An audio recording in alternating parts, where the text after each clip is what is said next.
Hey guys, tonight we're slipping into a 14th century monastery scriptorium where you'll spend your entire waking life hunched over animal skin, turning Latin into illuminated art, one agonizing letter at a time. Picture this. It's 2 a.m. on a February morning in 1347 and you're wrapped in a wool blanket that smells like centuries of unwashed monks, when suddenly a bronze bell shatters the darkness like an auditory sledgehammer. You have approximately 40 seconds to become a functional medieval scribe before the abbot starts noting who shuffles into choir late. And here's your reality check you.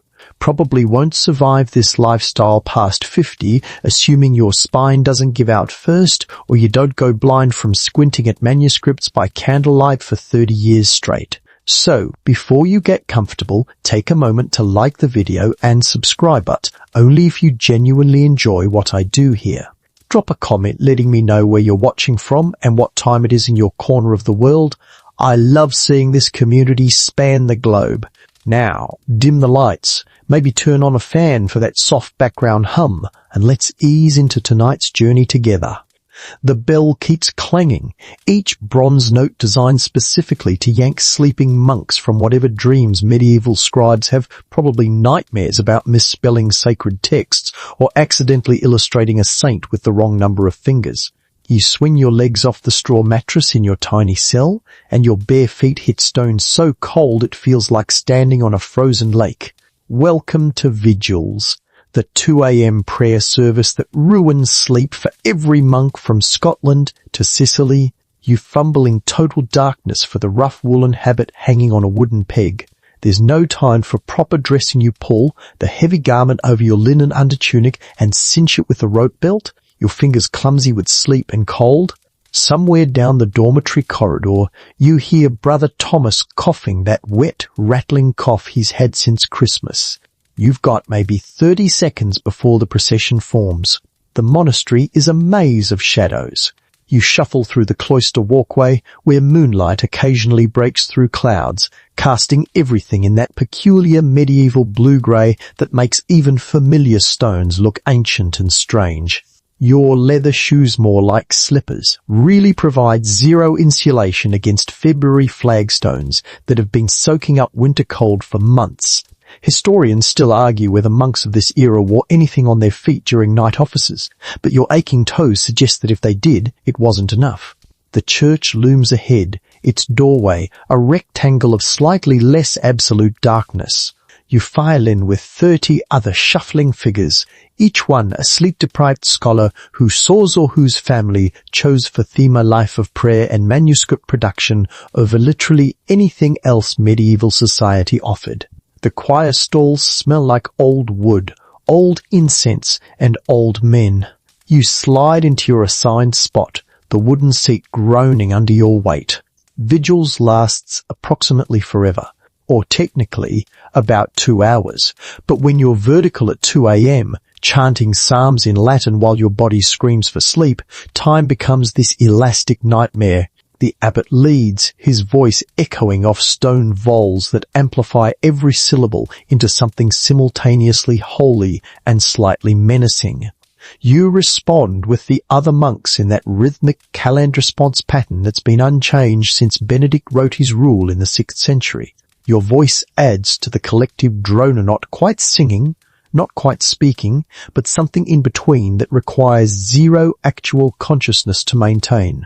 Here's a fun quirk of monastic life. Some monks reportedly fell asleep standing up during vigils, their bodies so trained to the schedule that they'd chant entire psalms while essentially sleepwalking. You understand this completely because you're pretty sure you just sang 12 verses without registering a single word. The Latin washes over you, Deus, in adiutorium meum intende, and your mouth forms the sounds while your brain contemplates the warm straw mattress you left behind. The candlelight creates dancing shadows on the church walls. Someone's already lit the thick tallow candles in their iron holders, probably the sacristan who had to wake even earlier than you, poor soul.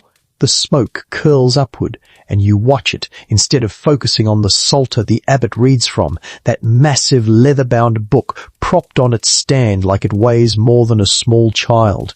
which it probably does, considering it contains the entire liturgical calendar written on vellum so thick you could use it as armour. Your mind wanders to the scriptorium waiting upstairs.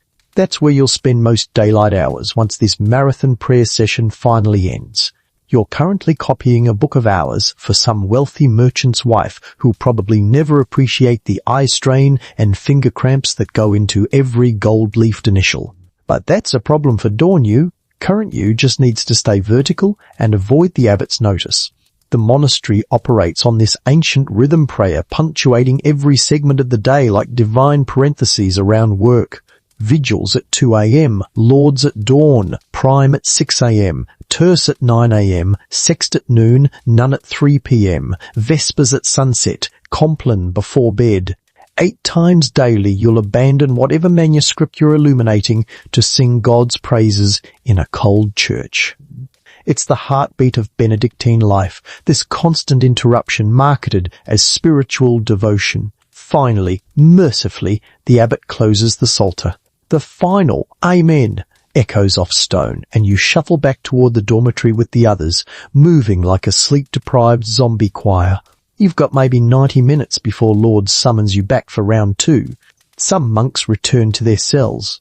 You keep walking because there's no point trying to sleep. Now you're a scriptorium scribe, and the best morning light is still a few hours away, but you've got quills to prepare, ink to mix, and parchment to ruin. This is your life now. Prayer and penmanship in endless rotation until your eyes fail or your hands cramp into permanent claws, or you finally earn enough divine credit to escape purgatory slightly faster. The 14th century monastery doesn't offer retirement plans, but it does promise salvation, assuming you can stay awake long enough to earn it. Lords arrives right on schedule at dawn, dragging you back to the choir stalls just as a thin grey light starts bleeding through the church's eastern windows. You chant through another round of psalms with your fellow zombified monks, except this time you can actually see their faces gaunt, bearded, universally exhausted. Brother Martin has ink stains on his temple from yesterday. You probably do too. When the service finally releases you, instead of heading to the refectory for a breakfast that won't exist for hours anyway, you climb the stone stairs to the scriptorium. Your legs protest each step because apparently spending 2 hours standing in a freezing church at night has consequences for circulation.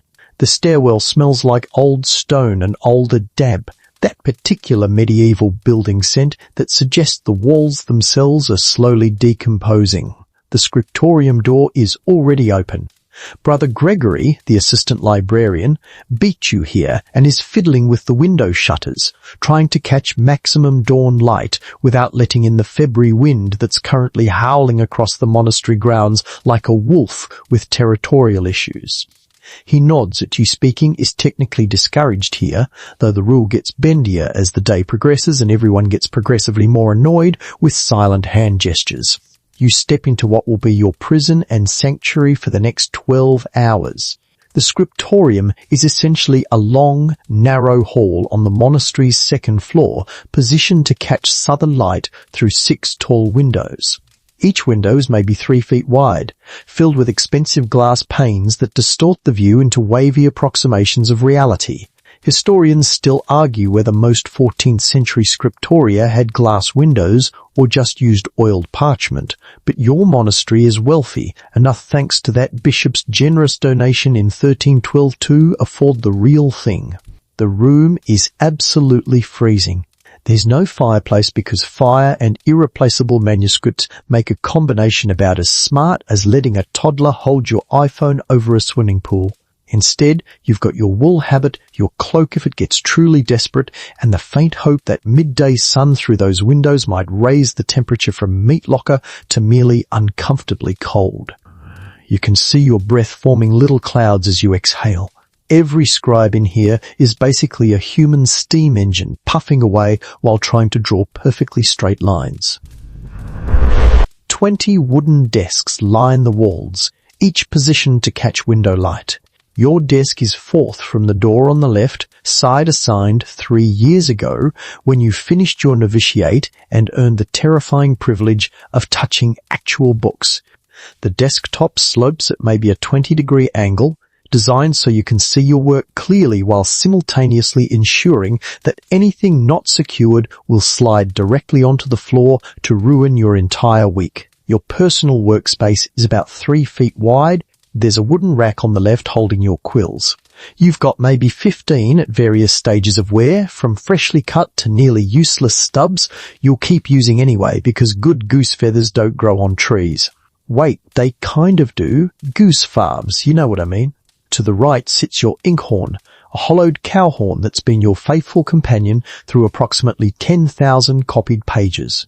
It's stained black inside from years of use, and there's a small crack near the base that occasionally leaks onto your sleeve when you're not careful. Behind the desk, mounted on the stone wall, is a small shelf holding your personal supply of parchment scraps, pumice stones for smoothing rough spots, a lead plummet for drawing guidelines, a knife for scraping mistakes, and the wooden ruler you're absolutely certain Brother Thomas keeps stealing even though he denies it every time you gesture accusingly in his direction. The other scribes trickle in as dawn strengthens from grey to that watery gold that passes for sunlight in February England. Brother William, who's been copying medical texts for 2 decades and has ink stains that have probably soaked into his actual bones by now. Brother Jerome, the youngest scribe who still thinks illuminated manuscripts are romantic and hasn't yet developed the permanent squint we all earn. Brother Thomasia, that coughing guy from Vigils who's currently working on a massive Bible that's been in progress since before you joined the monastery and will probably still be unfinished when you die. Here's a quirky detail that doesn't make it into most history books. Medieval scribes often wrote complaints in the margins of manuscripts. Stuff like writing is excessive drudgery. It crooks your back, it dims your sight, it twists your stomach and your sides, or the parchment is hairy, or occasionally just thin ink, bad vellum, difficult text. You've written a few yourself on practice sheets, though never on the actual manuscripts. That would be blasphemy, or at least grounds for the abbot to assign you to mucking out the stables instead. The scriptorium gradually fills with the sounds of work, beginning quills, scratching, pages rustling, someone's stomach growling because we still haven't eaten. The silence isn't absolute, but it's heavy, broken only by work sounds and the occasional cough from Thomas, who really needs to see the infirmarian about that. The morning light through those wavy glass windows creates these strange, rippling patterns on your desk, and you watch them shift as clouds pass overhead outside. Your workspace smells like parchment, that distinctive animal skin scent that's not quite leather, not quite paper mixed with oak gall ink, and the faint mustiness of old books from the armarium, the locked cupboard where finished manuscripts wait for binding. There's also a hint of Brother William's apparently eternal garlic breath, because some things transcend even medieval dental hygiene nightmares. You settle onto your wooden bench, feeling it dig into your tailbone in that familiar way that says, "Hello, old friend, we're going to have a complicated relationship today." The desk height is slightly wrong for your proportions. You're taller than average for a 14th century monk, which means either slouching forward or holding your arms at an awkward angle. You'll alternate between both and hate each equally by noon. Gregory finishes adjusting the shutters and moves to his supervisory desk near the door, where he can watch everyone while pretending to work on the monastery's book catalogue. He's not the official master of the scriptorium. That's Father Benedict, who won't arrive until after Primate Gregory enjoys catching people making mistakes early in the morning when they're still half asleep and most vulnerable to judgment. The watery dawn light is still too weak for detail work, but it's enough to start preparing. You've got quills to sharpen, parchment to smooth, ink to mix, and approximately 11 hours before Compline releases you from this beautiful, tedious, back-breaking, soul-saving work. Your fingers are already cold, your spine already dreading the day ahead, and your eyes already tired from 2 hours of pre-dawn prayer. But the light is growing stronger. The scriptorium is slowly warming from Arctic wasteland to merely deeply uncomfortable, and somewhere in London a merchant's wife who'll never meet you is waiting for her book of hours. Time to ruin some parchment. The first rule of medieval manuscript production: never touch expensive parchment with unprepared tools. It's like performing surgery with a rusty butter knife, technically possible, but everyone involved will regret it. So before your quill goes anywhere near that psalter you're copying, you need to transform a goose feather into a precision writing instrument using nothing but a small knife and questionable judgment. You reach for your penknife, a small blade about 4 inches long with a wooden handle worn smooth from years of grip. This knife is your most valuable possession besides your soul, and you guard it accordingly. Brother Jerome lost his penknife last month and spent 3 days frantically searching before finding it in Brother William's desk. William claimed it looked identical to his own, which fooled absolutely nobody because Jerome's knife has a distinctive chip in the blade from that time he tried to sharpen it on the wrong kind of stone. Selecting a quill from your rack requires the same careful consideration. A knight might give, choosing a sword, except your battlefield is vellum and your enemy is bad letter forms. You pick one that's been sitting unused for about a week, fresh enough to have good structural integrity, but aged enough that the natural oils have dried out. Freshly plucked goose feathers are too soft and oily for writing. They need to cure for months, ideally, though you've been known to cheat that timeline when supplies run low. The feather is from the left wing, which is crucial for right-handed scribes because of the natural curve. Left-wing feathers curve away from your hand as you write, staying out of your line of sight. Right-wing feathers would curve across your view like an annoying friend, constantly photobombing your work. Historians still argue whether left-handed scribes in medieval monasteries were forced to write right-handed or allowed to use right-wing feathers, but you've never seen a southpaw scribe survive training, so draw your own conclusions about medieval pedagogical flexibility. You strip the barbs from the lower portion of the quill shaft, pulling them away in satisfying little rips until you're left with about 6 inches of bare, hollow tube. The remaining fluffy portion at the top serves no purpose except making you look vaguely artistic, like you're about to write poetry instead of copying the same psalm you've written 400 times.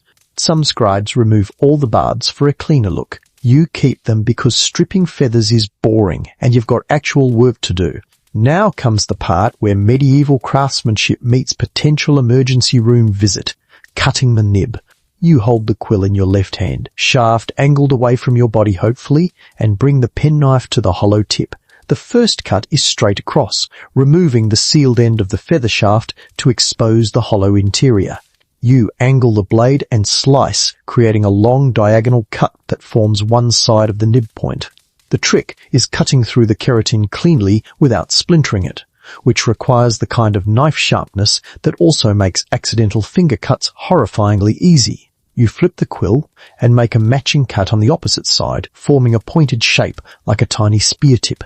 Then comes the sleeter, thin vertical cut up the center of the nib, maybe a 1/4 inch long, that allows ink to flow from the shaft down to the writing point through capillary action. Too long a slit and the ink flows too freely, creating blotches and bleeds that ruin pages.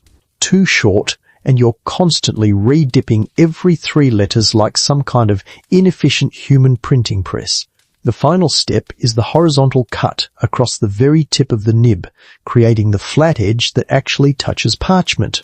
This edge needs to be perpendicular to the shaft and razor sharp, well, as sharp as keratin gets, because this tiny surface is what will define every letter form you create for the next 6 hours.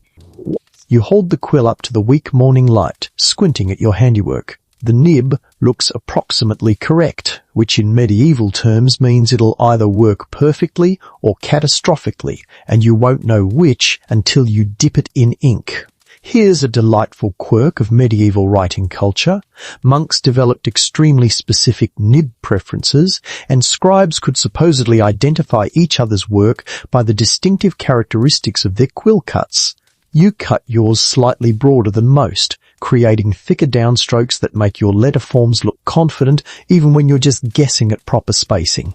Brother William cuts his absurdly fine, producing text so delicate it looks like spider tracks across the page.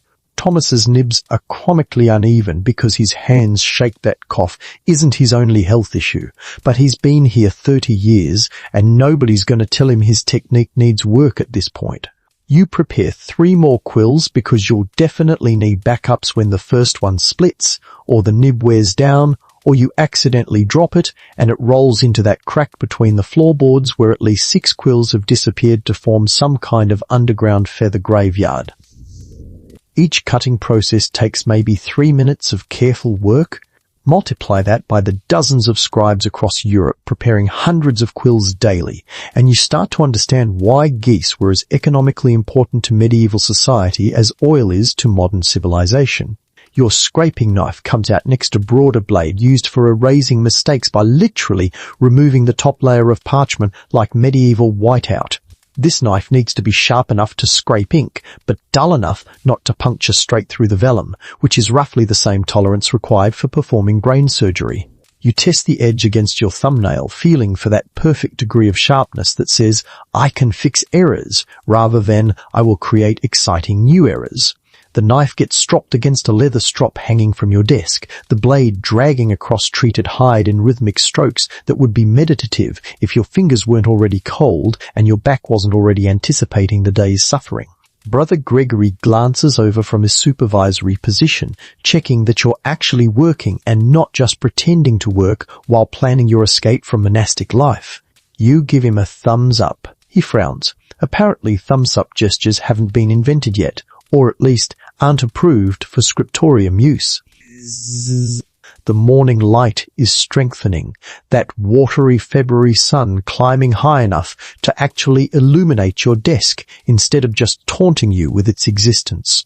Other scribes are finishing their own tool. Prep the scriptorium fills with the soft sounds of knives on leather, feathers being stripped, the occasional muttered prayer when someone cuts their thumb. Your tools are ready. Your quills are sharp. Your knives are sharper. Your fingers have only minor cuts. And that blank sheet of parchment on your desk is waiting to reveal whether you're a skilled medieval craftsman or just a guy in a robe who's really good at faking it. Time to find out which. You lift the sheet of parchment that's been waiting on your desk since yesterday afternoon, holding it up to the strengthening dawn light like a jeweler examining a diamond for flaws. Except this isn't a diamonded scraped calfskin that represents approximately 6 weeks of labor from people you'll never meet, and you're about to cover it with ink using a sharpened bird feather while hoping your hand doesn't twitch at the wrong moment. No pressure. The parchment sheet measures roughly 16 by 12 inches, cut from a larger skin that was stretched, scraped, and prepared by the monastery's own parchment maker in the workshop near the tannery. That workshop smells like death and chemicals had a baby, which is basically accurate because making parchment involves soaking dead animal skins in lime solution until the hair falls off. You've never actually visited the parchment workshop because scribes and tanners exist in separate social universes, but you've smelled it from across the courtyard, and that was traumatic enough. This particular sheet came from a calf, which produces finer, smoother writing surfaces than sheep or goat. Vellum fancy term for calf parchmentus, what you use for important manuscripts like the Book of Hours currently ruining your life. Sheep parchment is cheaper and gets used for practice sheets and less prestigious copying work, like those account ledgers the monastery keeps for tracking grain supplies and which monks owe penance for falling asleep during matins. You can tell calf from sheep by the texture. Calfskin is butter smooth on both sides, while sheepskin has a noticeable grain difference between the hair side and the flesh side. You run your fingers across the surface, feeling for imperfections. There's a slight rough patch near the bottom left corner where the scraping wasn't quite even the parchment maker, probably hit a blood vessel or scar tissue in the original skin. That area will absorb ink differently, potentially creating blotches or feathering that'll make your letters look drunk. You make a mental note to avoid placing any important text there. Maybe you can position a decorative border vine over it, turning a flaw into a feature through the magic of artistic desperation. The edges of the sheet show tiny holes where it was pinned to a stretching frame during preparation. Medieval parchment making involves soaking the skin in lime, scraping off hair and flesh with a curved knife, stretching it tight on a wooden frame while still wet, and then scraping it even thinner with a Lunaluma crescent-shaped blade that removes microscopic layers until the skin becomes translucent enough to write on. The whole process takes weeks and requires enough skill that parchment makers could charge prices comparable to a labourer's monthly wages for quality sheets. Here's your mainstream historical fact. A complete Bible required approximately 200 animal skins. That's 200 calves dying specifically so some monastery could own a copy of Scripture.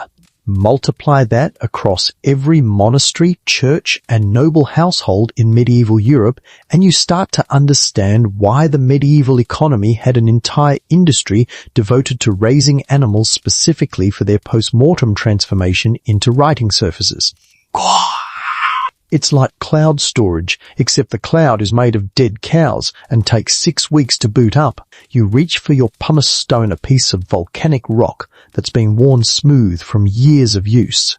Pumice is essential for final parchment preparation because even professionally scraped vellum needs additional smoothing before it'll accept ink properly. You rub the stone across the parchment surface in gentle circular motions, abrading away the finest imperfections and creating a slightly fuzzy texture that helps ink grip without feathering. The pumice stone makes a soft scratching sound like mice walking on paper. Dust rises from the parchment, microscopic skin particles, and calcium deposits from the lime treatment. You blow it away, watching the motes float through the morning sunlight that's finally strong enough to cast actual shadows across your desk. Other scribes are doing the same preparation work, and the scriptorium temporarily fills with the collective sound of stones on parchment, like a very gentle sandstorm happening in extreme slow motion. Historians still argue whether medieval scribes always pumicked their parchment or if that step was sometimes skipped on cheaper manuscripts. You've tried skipping it exactly once, and the resulting letter forms look like they were written by a drunk chicken, so you're firmly in the always spew mice camp, regardless of what 21st century academics think about historical accuracy versus practical efficiency. Next comes ruling drawing, the guidelines that will keep your text straight and properly spaced. You pick up your lead plummet, basically a stick with a chunk of lead at one end that leaves faint grey marks on parchment. Some scribes use a sharp stylus to score grooves directly into the vellum, creating tactile guides that are nearly invisible but can be felt by the writing hand.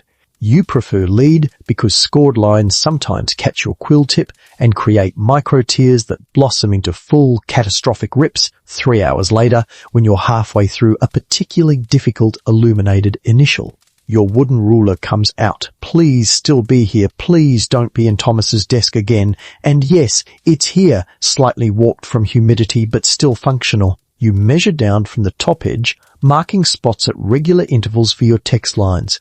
The book of hours you're copying requires 23 lines per page, each spaced exactly half an inch apart. You've done this so many times that your hand knows the measurements automatically, but you still double-check because the last time you trusted muscle memory, you ended up with 24 lines on one page and 22 on the facing page, creating a visual mismatch that Father Benedict noticed immediately and spent 10 minutes lecturing you about in the sign language all monks learn for communication in silence.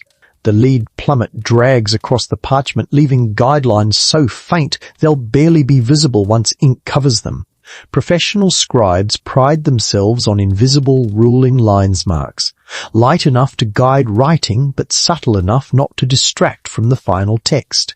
You're not quite that good yet, so your guidelines are slightly more visible than optimal, but they're straight and even, which is what matters when you're trying to create the illusion that an actual professional made this manuscript. You rule the margins next generous borders on all sides because medieval aesthetics favour text floating in white space rather than crammed edge-to-edge like modern paperbacks trying to save costs. The left margin is wider than the right because that's where decorative initials and marginalia will eventually go, assuming you get that far without catastrophic error. The parchment is now prepped, ruled and ready. It represents probably 15 shillings worth of raw materials. Rue, what a skilled craftsman might earn in 3 weeks sitting on your desk, waiting for you to either transform it into sacred art or turn it into expensive garbage through one moment of inattention. Medieval manuscript production has no undo button, no delete key, no backspace, just a scraping knife that removes mistakes by removing the actual writing surface, which works great until you scrape too enthusiastically and create a hole, at which point the entire sheet becomes scrap suitable only for practicing alphabet drills. You examine your work one final time. The parchment is smooth, ruled and perfect. Your quills are sharp. Your ink is mixed and waiting. The morning light is finally strong enough for detailed work. Time to either create something beautiful or waste several weeks of somebody else's labor. Welcome to the high-stakes world of medieval calligraphy. Before you can ruin that perfectly prepared parchment, you need ink. Not the convenient liquid stuff that comes in bottles at modern office supply stores, but the kind you manufacture yourself from crushed insects, tree tumors, and iron shavings like some kind of medieval alchemist who specialized in making permanent black liquids instead of gold. Welcome to the glamorous world of pigment preparation, where chemistry meets craftsmanship and everything stains your fingers for weeks. Your primary writing ink is oak gall ink, also called iron gall ink, which has been the standard for manuscript production since approximately forever. The recipe is deceptively simple. Take oak galls, crush them, mix with iron sulfate and gum arabic, add water, wait for chemistry to happen.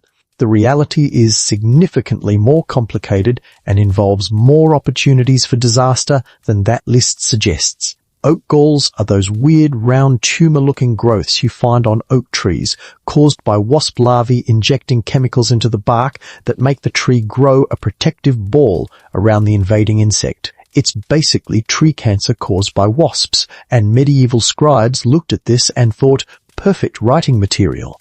The galls contain tannic acid, which reacts with iron to create a permanent black pigment that will literally outlast the parchment it's written on. Historians have found 1,000-year-old manuscripts where the ink is still perfect, but the vellum underneath has partially decomposed. That's not a metaphor. The ink you're about to use will survive longer than you, your monastery, and possibly your entire civilization. You reach into the small wooden box on your shelf and pull out 3 dried oak galls, each about the size of a walnut and hard as stone. These came from the monastery's own oak trees, collected last autumn by novices assigned to foraging duty as character-building punishment. You place them in a small ceramic mortar knot, the big one used for grinding medicinal herbs in the infirmary, because the infirmarian gets extremely hostile when scribes contaminate his equipment with ink-making supplies, as you learned during that unfortunate incident in 1345 that we don't discuss. The pestle comes down hard, cracking the first gall with a sound like breaking teeth. You grind in circular motions, crushing the dried gall into progressively finer powder. The mortar fills with brown dust that smells faintly astringent, like extremely strong tea mixed with forest floor. This is the tannic acid being released, and it's what gives oak gall ink its legendary permanence. You grind for several minutes until the galls become powder fine enough that you can't feel any grit when you rub it between your fingers. Into a small glazed pot goes the ground oak gall powder, followed by iron sulfate, so-called green vitriol, though it's actually more grey-green than proper green. The iron sulfate looks like chunky salt crystals and comes from the monastery supplier in town, who gets it from somewhere involving mining and chemistry that's honestly above your educational pay grade. You add approximately 1 part iron sulfate to 3 parts. Oak gall powder, though approximately, is doing heavy lifting there because medieval measurements are more art than science. Gum arabic comes next, a sticky resin harvested from acacia trees that grows in places significantly warmer than February England.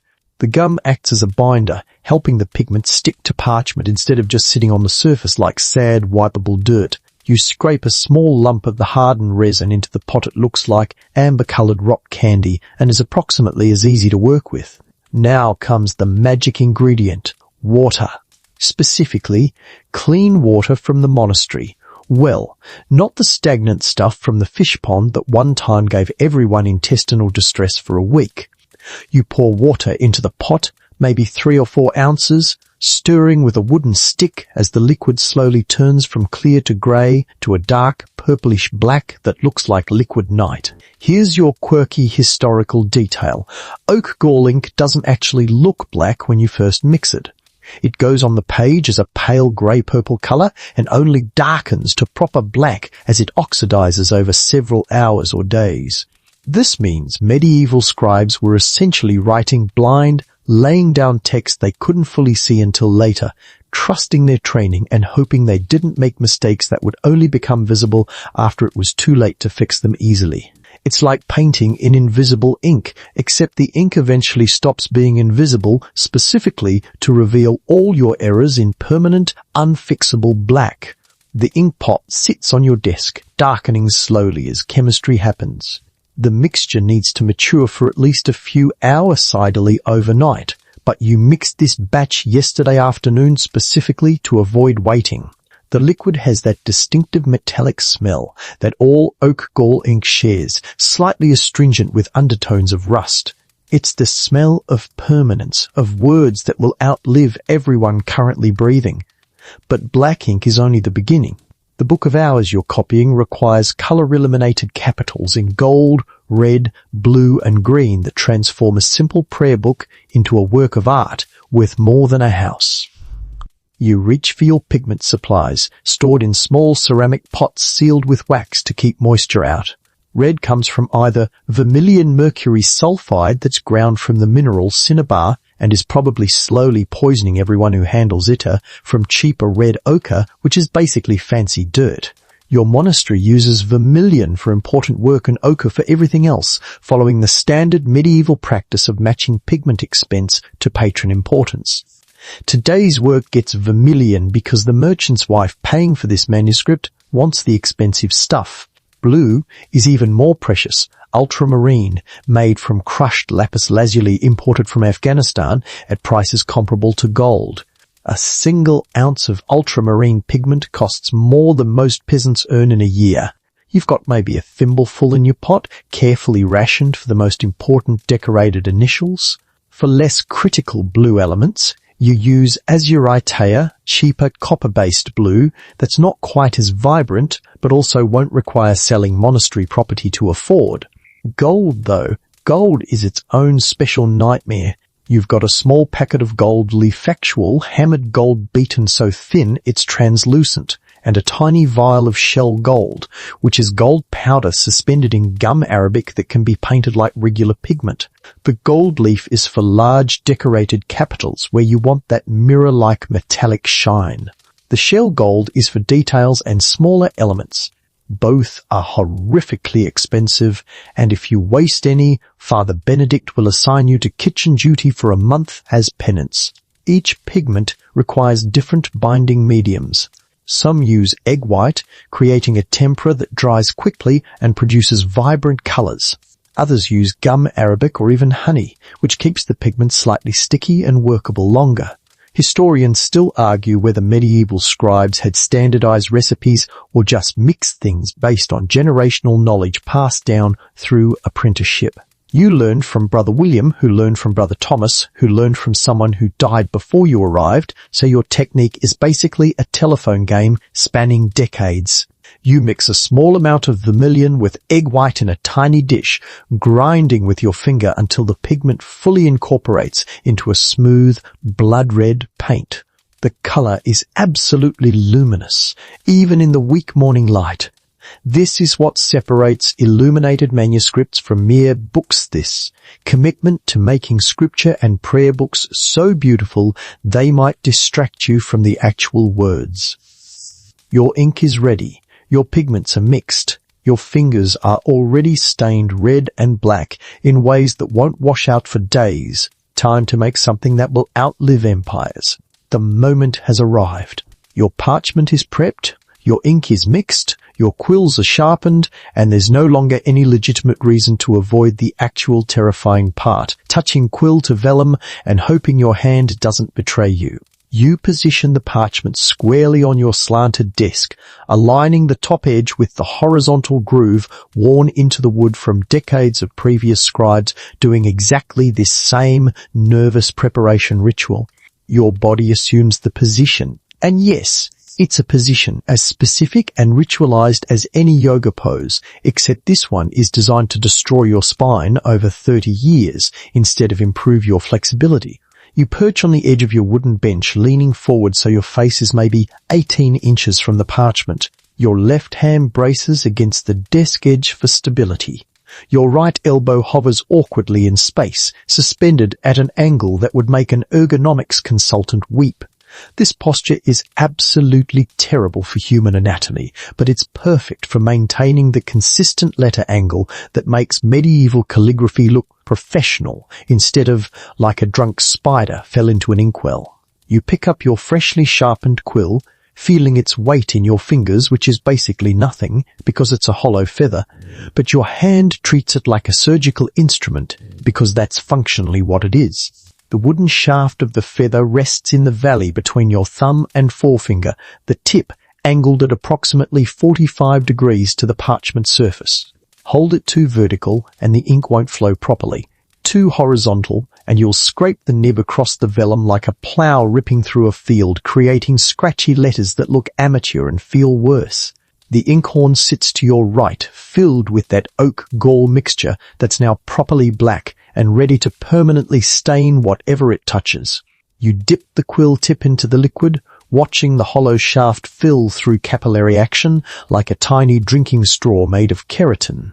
The trick is getting enough ink to write several letters, but not so much that it blobs onto the parchment in an uncontrolled explosion of permanent blackness. You've been doing this for 3 years, and you still sometimes misjudge. Your hand trembles slightly as you bring the loaded quill to the parchment surface. This is normal. Every scribe experiences this moment of pure performance anxiety even after years of practice, because muscle memory and rational confidence cannot override the lizard brain knowledge that you're about to make permanent marks on material that cost more than a month's bread supply. One mistake on a sneeze, one hand twitch, one moment of inattention, and you've just transformed 15 shillings worth of calfskin into scratch paper, suitable only for practicing your alphabet like a first-year novice. The book of hours you're copying sits propped on a wooden stand to your left, open to the page you're currently transcribing. It's a reference manuscript on loan from the monastery library, not the final exemplar you'll illuminate, but a clean text you're duplicating. The page shows the opening of the Hours of the Virgin, starting with the word Domini in a decorated initial that you'll have to recreate with your limited artistic skills and unlimited anxiety. You're not starting with the decorated initial, though. That comes later, after the text is complete, so you can plan the size and shape of the illumination based on available space. For now, you're leaving a blank square in the upper left where the D will eventually go, and starting your actual copying with the second word, labia. You pull downward in a smooth stroke, the nib's flat edge creating a thick vertical line that defines the first limb of the letter L. The ink flows from the quill shaft onto the vellum, and in that moment, you've committed. The oak gall mixture soaks into the prepared calfskin, beginning its oxidation process that will turn it from slightly greyish black to absolutely definitely permanent black over the next few hours. Your hand lifts, repositioning for the next stroke. Medieval, scripts, specifically, the Gothic textura you're using for this. Book of Hours built from individual pen strokes, each one deliberate and distinct. There's no cursive flowing here, no continuous movement. Every letter is constructed from separate marks, vertical lines, horizontal serifs, the occasional diagonal or curve. It's like building tiny architecture, one beam at a time, except the architecture is Latin words and the blueprints are in your muscle memory from copying the same letter forms 10,000 times. The letter L is simple, one vertical stroke with tiny serifs at top and bottom. A is more complex, a vertical, a diagonal, a horizontal crossbar, all carefully balanced. You form each letter with painful precision, your hand moving in tiny controlled motions while the rest of your body remains frozen in that terrible hunched position. Your neck is already developing the dull ache that will become screaming pain by midday. Here's your mainstream historical fact. Medieval scribes wrote at approximately 15 to 20 words per minute when working on formal manuscripts. That's dramatically slower than modern handwriting speeds because every letter required multiple deliberate strokes with constant quill dipping. A single page might take an entire morning. A complete book of hours could consume 6 months of daily work. That Bible Brother Thomas is copying? He started in 3042. It's now 3047. He's maybe 2/3 finished if he's lucky. The word labia emerges on the parchment, each letter carefully spaced according to the optical rules you've internalized through practice. Medieval spacing isn't measured mathematically, it's judged by eye, balancing negative space between letters to create a visual rhythm that looks even without being geometrically precise. Some letters get tucked closer together, others need breathing room. You know this instinctively now, the same way you know how to walk without consciously thinking about leg movement. Your second word, mea. 3 letters, each one a small victory against trembling hands and performance anxiety. The ink is behaving well, this morning flowing smoothly without feathering or bleeding into the parchment fibers. This is partially luck and partially your pumice preparation work paying off. The vellum surface is accepting the oak gall ink like they were made for each other, which technically they were, though separated by several months and different craftspeople. Aperies comes next, 6 letters. The word is starting to emerge. Domine labia mea aperis. O Lord, open my lips. It's the traditional opening of the divine office, the prayer cycle that structures every monk's day. The words you've chanted so many times they've worn grooves in your brain alongside the grooves they're wearing into this parchment. Historians still argue whether medieval scribes worked from memory or constantly referenced their exemplar manuscripts. Your doing, off your hand, knows these words from repetition, but you still glance at the reference text every few letters to verify spelling and catch potential errors before they become permanent. The worst feeling in medieval manuscript production is finishing a whole line before realizing you skipped a word 3 words back, creating an error that will require either careful scraping or living with permanent shame every time someone reads this book for the next 300 years. Your posture is already protesting. Your back curves forward in a way that would make any physical therapist prescribe immediate spinal intervention. Your right shoulder is hiked up near your ear, tension building in muscles that will be screaming by none. Your left hand presses against the desk hard enough that your palm is going slightly numb, and you've written maybe 8 words. You've got approximately 42 more words on this line, 23 lines on this page, and several hundred pages in the complete Book of Hours. Welcome today, one of the next 6 months of your life. The morning light strengthens as you work, that watery February sun finally climbing high enough to properly illuminate your desk. Around you, other scribes are engaged in similar hunched suffering. 20 monks bent over 20 desks, each one locked in personal combat with parchment, ink, and the trembling human hand's inadequacy for creating perfect letter forms. Brother Jerome mutters something that might be a prayer or might be a curse as his quill catches on a rough spot in his vellum. Brother William dips his quill with the automatic precision of 2 decades practice, his hand moving in rhythms so ingrained they've probably rewired his neural pathways.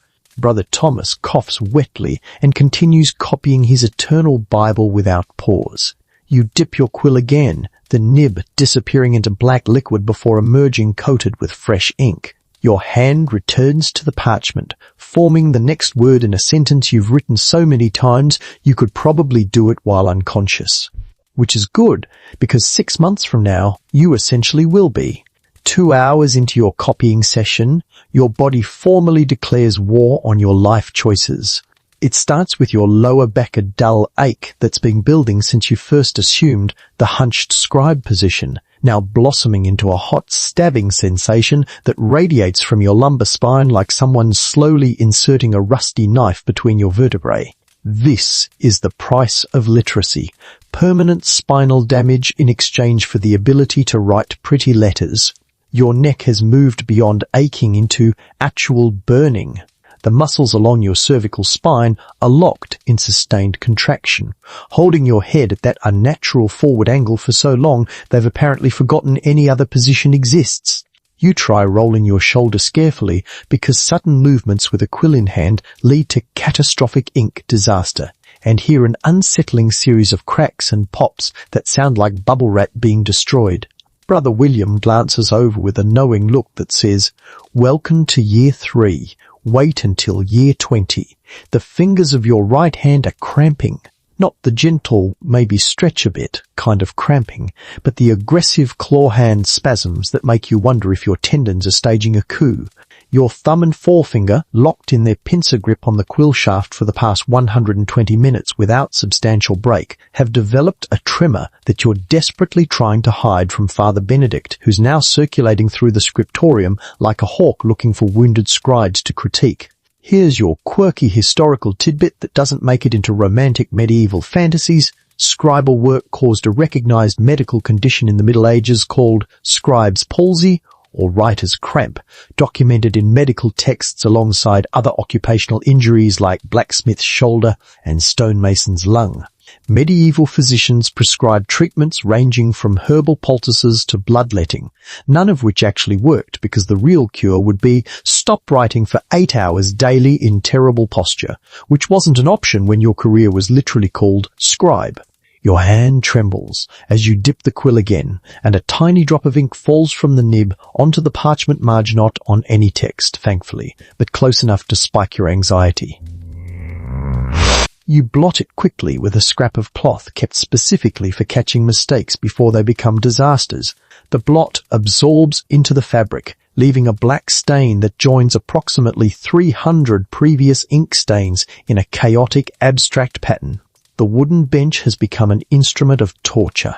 The edge digs into your tailbone and upper thighs with focused malice, cutting off circulation to your legs in ways that make you increasingly certain you're going to stand up eventually and discover your lower body has simply given up and fallen off. You shift your weight slightly carefully, always carefully, because knocking over your inkhorn would ruin not just today, but potentially your entire weekend. Your right leg tingles with pins and needles as blood flow temporarily remembers. It's supposed to reach your feet. Your eyes are burning. You've been staring at parchment from 18 inches away for 2 solid hours, barely blinking, your focus narrowed to the tiny space where quill meets vellum. The morning light through the scriptorium windows is better now that watery February sun has climbed high enough to provide actual illumination, but you've still been operating in that focused near-distance vision that makes everything else blur into irrelevance. When you glance up at the reference manuscript, the world swims slightly as your eyes struggle to refocus. Historians still argue whether medieval scribes suffered high rates of vision problems or if the ones who survived to old age simply had naturally superior eyesight that self-selected them for the profession. You suspect it's the latter because Brother Thomas, who's been doing this for 30 years, squints at his Bible like he's trying to read it from across the room, and he holds the parchment approximately 4 inches from his face during detail work. That level of myopia suggests either the job destroys vision or only the nearsighted stick with it long enough to become senior scribes. Your spine lets out another protest as you lean forward to examine your work. You've completed maybe 6 lines of text roughly 250 words in Latin, each letter painstakingly constructed from individual pen strokes. At this rate, you'll finish this single page by early afternoon, assuming you don't make any major errors that require scraping back several lines. The Book of Hours requires approximately 150 pages. Your mathematical skills are limited, but even you can calculate that this project stretches months into the future, each day featuring this exact same physical suffering. The thing about chronic pain is how it colonizes your attention. You're supposed to be focused on accurately copying sacred text, ensuring each letter achieves the proper Gothic textura form, maintaining consistent spacing and baseline alignment. Instead, your brain is running a constant background process, cataloguing every point of discomfort. Back hurts, neck hurts, fingers cramping, butt numb, eyes burning, shoulders locked, wrists starting to ache in that deep tendon way that suggests tomorrow will be even worse. Here's your mainstream historical fact. Medieval scribes had a life expectancy roughly similar to other monks, maybe into their 50s if they were lucky and avoided plague, though many died younger from various causes, including occupational injuries. The constant hunched posture led to spinal deformities. The hand cramping caused permanent finger damage, and the eye strain contributed to progressive vision loss. Basically, your body is paying the admission price for literacy, and the ticket costs roughly 1 functional spine, 2 working hands, and your eyesight. But on the bright side, you get to contribute to the preservation of human knowledge across generations. So that's something to mention during those sleepless nights when your back won't stop screaming. You reach the end of your current line and have to make a crucial decision, where to break the word. Medieval scribes don't just rap to the next line arbitrarily. There are rules about syllable division, about which letters can end lines, about maintaining the justified right margin that makes the text block look like a perfect rectangle instead of a ragged mess. You choose to break aperions as aperi and ians, squeezing the first part into the remaining space and preparing to begin the second syllable on the next line. Brother Jerome makes a small frustrated sound from 2 desks over. You glance up, breaking your focus, which is dangerous, but also an excuse to straighten your spine for 3 seconds. Sand. See him hunched over his parchment, scraping knife in hand, removing what appears to be an entire word. He's scratched through the top layer of vellum, creating a slightly rough patch that will forever be visible to anyone examining the manuscript closely. Welcome to the permanent record of your mistakes, Jerome. Every error lives on as a scraped scar in the parchment, a testament to human fallibility preserved for centuries. Your own errors are scattered through previous pages places where you misjudged letter spacing or formed an E with slightly asymmetric loops or let your hand drift off the baseline. Most are invisible to casual viewers. You notice every single one, and they haunt your dreams like tiny black ghosts made of your own inadequacy. The morning stretches forward endlessly. You've been working for 2 hours and feel like you've aged 2 years. Terse bells will ring eventually, summoning everyone to chapel for the mid-morning prayer service, granting you maybe 15 minutes of vertical posture before you have to return and resume this torture. The break will feel like mercy. The return will feel like punishment. And tomorrow you'll do it all again. Your hand forms the next letter, then the next, then the next. The words accumulate on parchment with glacial slowness. Your body screams its complaints into the void. And somewhere in London, that merchant's wife has no idea that her pretty prayer book is being created 1 vertebral disc at a time by a guy in a robe who's seriously reconsidering every life choice that led to this moment. But the ink is permanent. The letters are forming. The work continues, because what else are you going to do? You're a monk. This is literally your job description. Pray and copy books until your body gives out or the apocalypse arrives, whichever comes first. You're starting to hope the apocalypse gets here soon. The bronze bell cuts through the scriptorium like an alarm clock designed by someone who genuinely hates human comfort. It's Tercetha 3rd hour prayer service at 9 Amand. The sound means you have approximately 90 seconds to put down your quill, cap your ink, and shuffle to chapel before the abbot starts mentally noting who arrives late and assigning extra penance duties accordingly. Medieval monasticism runs on bells the way modern life runs on calendar notifications, except you can't snooze these alerts and they're substantially louder. You're mid-word when the bell strikes. Specifically, you're halfway through writing gloriam on line 8, having just completed the glory portion with the am waiting to be formed. This is the eternal scribe's dilemma. Stop immediately and waste the ink currently loaded in your quill, or frantically finish the word and risk being conspicuously late to a mandatory prayer service. You choose the middle path, quickly scratching out the am in slightly messier letter forms than optimal, then abandoning your desk like it's on fire. The inkhorn gets capped with a wooden stopper. Your quill gets laid carefully in its rack, nib pointed away from anything important, because even dried quills can leave residual ink stains on whatever they touch. The parchment stays on the desk because moving it risks smudging the still wet oak gall ink that's currently oxidizing from grey to black. You'll just have to trust that nobody walks past and accidentally breathes on your morning's work hard enough to cause disaster. Around you, 19 other scribes are performing the same hurried shutdown ritual.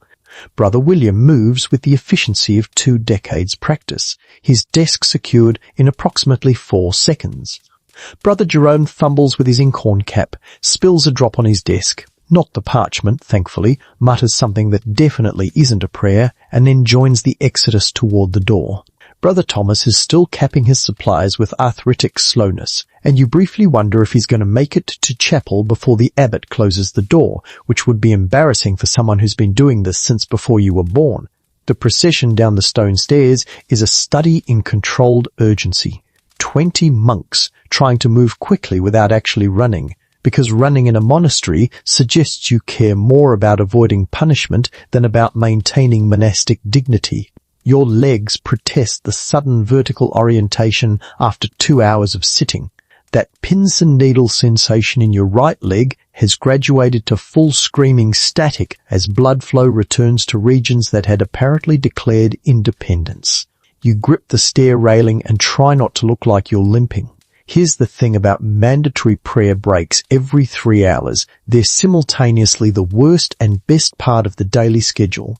Worst because they shatter your concentration right when you're in a rhythm, forcing you to abandon half-completed thoughts and then spend 10 minutes after you return trying to remember where you were mentally. Best because your spine is literally thanking God, which is convenient since you're heading to chapel specifically to do that, for the opportunity to spend 15 minutes not hunched over a desk in a posture that would make chiropractors weep. The cloister walkway is freezing. That brief February sun has disappeared behind clouds again, and the wind whips through the covered arcade with focused malice. Your wool habit provides approximately 0 wind resistance. Medieval monks apparently believed that suffering from cold was spiritually purifying, which is a convenient rationalization when your heating technology consists of wear more wool and pray about it. The church looms ahead, its doorway dark against grey stone. You file in with the others, moving to your assigned choir stall with the muscle memory of 3 years' practice. The wooden seat is actually comfortable compared to your scriptorium bench, which is a low bar to clear, but you'll take any victory you can get. Your back unfurls slightly as you stand, and you hear those vertebrae cracking again, like your spine is celebrating its temporary freedom through percussion. Terce is mercifully shorter than vigils or lordsonly, about 15 to 20 minutes of psalms, hymns, and prayers. The abbot leads from his stall, his voice echoing off stone vaults that make everything sound more impressive than it probably is. Deus, in adiatorium meam intende. O God, come to my assistance. You respond with the others. Domine, ad adjuvandum me festina. O Lord, make haste to help me.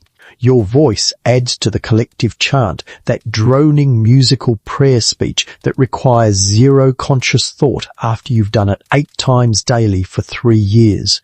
Historians still argue whether medieval monks actually maintained perfect silence between services, or if the scriptoria had more conversation than official records suggest. Based on your experience, the silence is real, but flexible sign language handles most communication needs, and if you really need to speak, you can whisper in corners where supervisors aren't watching. The scriptorium is quieter than the refectory or workshop areas, but nobody's getting excommunicated for asking Brother William where he keeps the good quills. Your body is slowly remembering it has a vertical mode. The standing position allows your compressed spine to decompress slightly, your hip flexors to release from their cramped forward tilt, your shoulders to drop from their hunched position near your ears. This is probably what butterflies feel like when they emerge from chrysalis slightly damp, confused about their body's current configuration, and uncertain whether this new state is improvement or just different suffering. The prayers continue. You chant through 3 psalms, a hymn about divine mercy, and the closing collect. Your mind wanders to your desk upstairs. Did you leave that quill too close to the parchment edge? Is the inkhorn really sealed properly? What if there's a draft and your morning's work blows off the desk? What if Brother Jerome accidentally bumps your desk while returning and creates a catastrophic cascade of manuscripts, ink, and regret? Here's your quirky historical detail. Some medieval manuscripts contain marginal notes from scribes complaining about prayer interruptions. Comments like, "The bell for terce is ringing," or "Thank God it will soon be time for supper," appear in the margins of serious theological texts, preserving for all time the universal human experience of wanting to finish what you're doing before being forced to do something else. The abbot delivers the final blessing. Everyone responds, "Amen," with varying degrees of enthusiasm. Yours is in the "please let me get back to work before I forget where I was" category. The procession reverses, filing out of the church and back toward the cloister. Your legs carry you back up those stone stairs, back through the scriptorium door, back to your desk, where, thank God, literally everything is exactly as you left it. Your parchment sits unmolested, the morning's work intact and continuing its slow oxidation toward permanent black. Your inkhorn remains sealed. Your quills haven't spontaneously combusted. You settle back onto that terrible wooden bench, feeling it dig into your tailbone like an old enemy greeting you with aggressive familiarity. Your spine curves forward into the hunched position, undoing 15 minutes of vertical relief. Your hand picks up the quill, dips it in ink, and positions over the parchment. Where were you? Right. Line 8. The word after gloriam. Time to resume the suffering. You've been back at your desk for maybe 10 minutes when you feel it. That particular prickle on the back of your neck, that means someone is standing behind you, judging your letter forms with the critical eye of a master craftsman who's forgotten what it's like to be a fallible human being. You don't need to turn around to know it's Father Benedict, the scriptorium director, because his presence radiates disapproval the way the sun radiates heat. Except the sun is warm and occasionally pleasant, while Father Benedict is cold and perpetually disappointed in everyone's calligraphy. Father Benedict is maybe 50 years old, though medieval age estimation is notoriously difficult when everyone looks simultaneously ancient and indeterminate due to lack of sunscreen and abundance of hardship. He's been directing the scriptorium for 15 years, and before that spent 20 years as a scribe himself, which means his hands are gnarled from cramping and his spine is curved in ways that suggest his vertebrae gave up on proper alignment sometime during the reign of the previous king. He's earned the right to critique your work through decades of his own suffering, which doesn't make his critiques any less terrifying. You continue writing, trying to maintain steady hand movements while acutely aware of his eyes tracking every stroke of your quill. The word you're forming is tuum. Your and the T needs to be perfectly vertical with serifs at precise right angles. Your hand suddenly has the tremor of a nervous rabbit because nothing makes fine motor control more difficult than knowing an expert is watching you attempt fine motor control. Your ascenders are uneven, Father Benedict says quietly in Latin, his voice barely above a whisper because we maintain silence in the scriptorium even when delivering soul-crushing criticism. Ascenders are the tall vertical strokes that rise above the main text line on letters like H and L and B. Yours are apparently not rising with sufficient uniformity, which you honestly hadn't noticed until this exact moment, but now cannot unsee. He leans closer. You smell the faint garlic from breakfast mixed with ink and old woolen points with one gnarled finger at your morning's work. Here, This beam in labia extends 2 millimeters higher than the L in Domini. The inconsistency disrupts the visual rhythm of the text block. 2 millimeters. He's critiquing variations measured in millimeters on letter forms that are themselves maybe 5 millimeters tall. This is the level of precision required for professional manuscript production.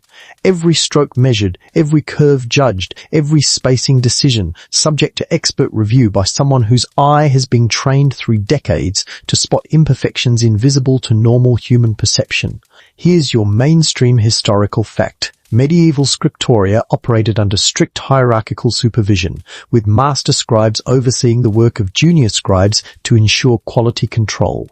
Monasteries that produced manuscripts for sale or for important patrons couldn't afford to release sloppy work. Their reputation and income depended on consistent quality. Father Benedict isn't being cruel, he's being professional. The merchant's wife paying for this book of ours expects perfection, and if you can't deliver perfection, she'll take her commission to a different monastery where the scribes have more consistent ascenders.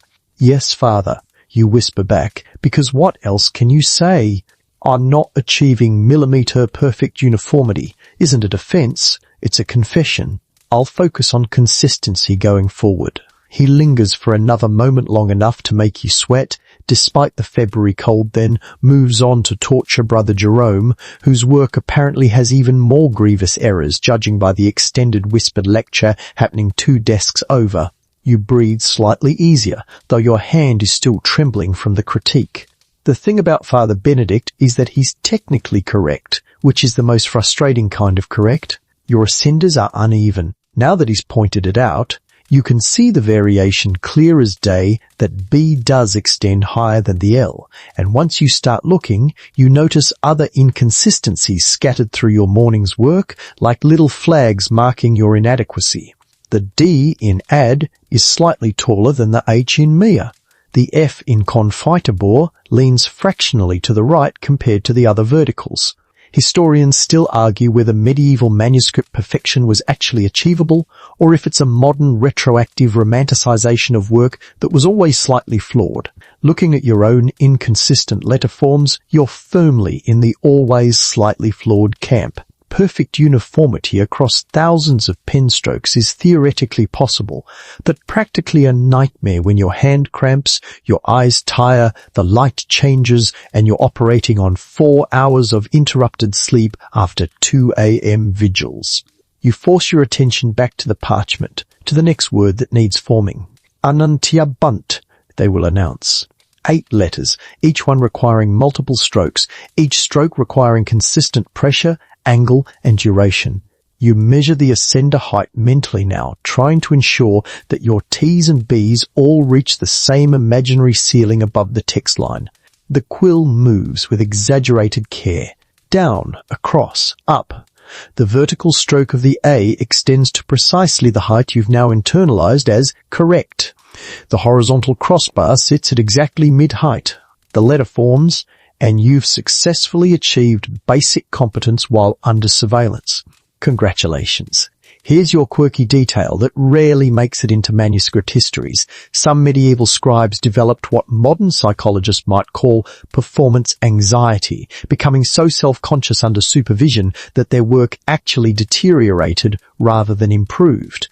There are accounts of scribes who could produce beautiful work alone, but made errors when watched, leading to debates about whether constant supervision helped or hindered quality.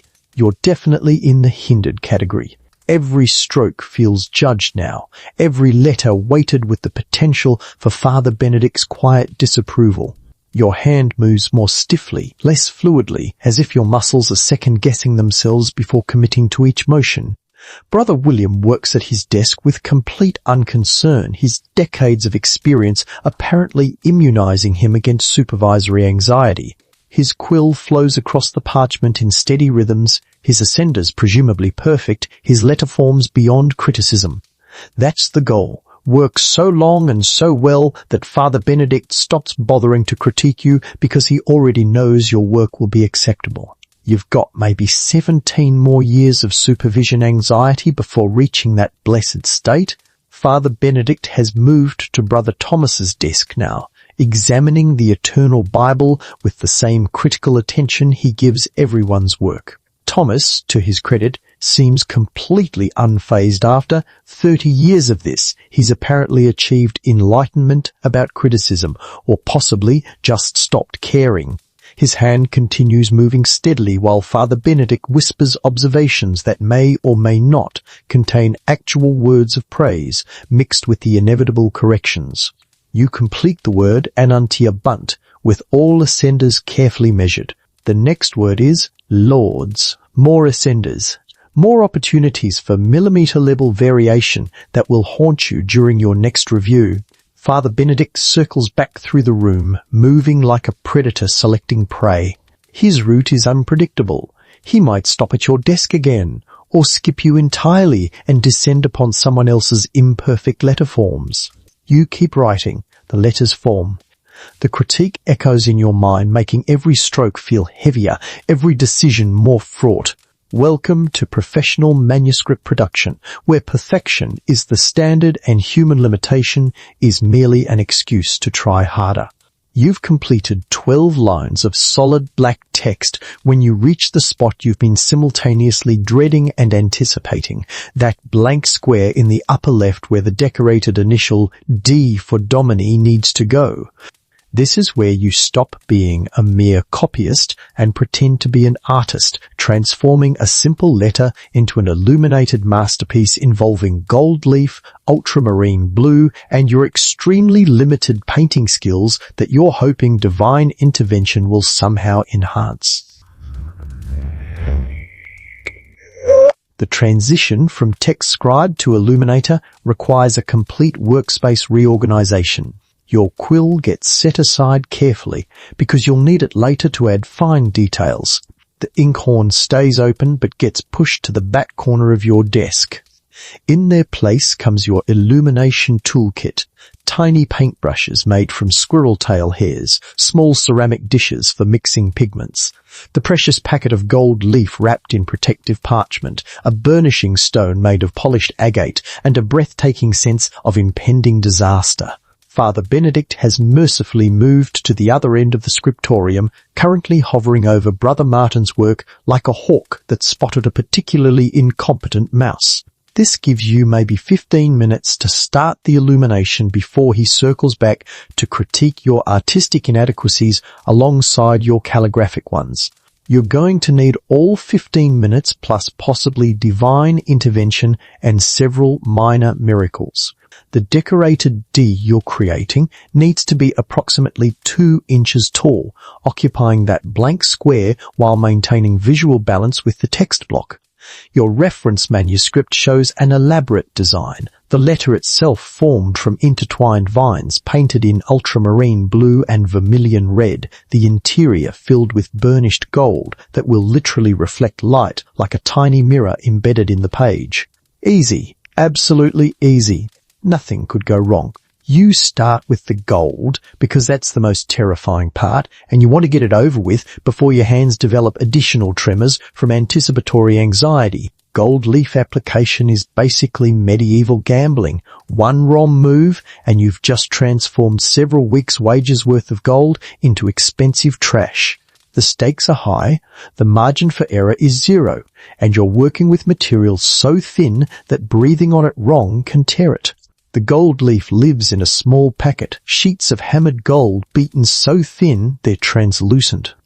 Each sheet measures maybe 3 inches square and weighs approximately nothing because it's literally being pounded to the atomic thickness where gold atoms are just barely holding together in sheet form.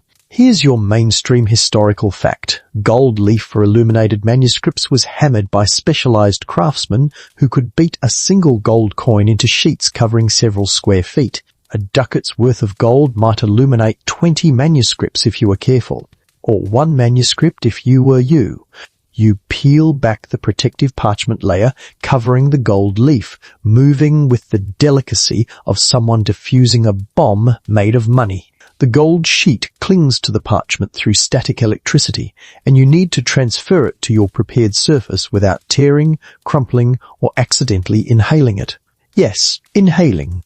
Gold leaf is light enough that a strong breath can suck it right into your lungs, where it will do nothing useful except possibly give you the world's most expensive respiratory problem. The area inside your D outline needs gesso first, a slightly raised, sticky surface that the gold will adhere to. You mixed the gesso earlier this morning, chalk powder, white lead, fish glue, and enough water to create a paste with the consistency of honey. You apply it with a fine brush, building up layers inside the letter outline until there's a subtle dome that will make the finished gold leaf slightly three-dimensional, catching light from multiple angles. Historians still argue whether medieval gesso recipes were standardized or varied wildly between scriptoria, with some arguing for consistent formulas passed down through apprenticeship and others pointing to regional variations in available materials. Your gesso uses the fish glue Brother William's uncle supplies from his shop in town, which may or may not be exactly what Parisian illuminators use, but it's what you've got, and it mostly works. The gesso needs to dry until it's slightly tacky, but not wet too wet, and the gold leaf sinks in and loses its mirror finish. Too dry and it won't stick at all. You breathe on it gently, your warm breath reactivating the fish glue's stickiness just enough. This is the moment. Gold leaf time. You cut a piece of gold leaf slightly larger than your letter interior, using a knife so sharp it could split atoms if atoms were a thing you knew about. The gold transfers from its parchment backing onto your knife blade, clinging through static and molecular forces you don't understand, but definitely respect. You position the blade over the gesso area, holding your breath because if you exhale right now, you'll blow several shillings worth of gold across the room.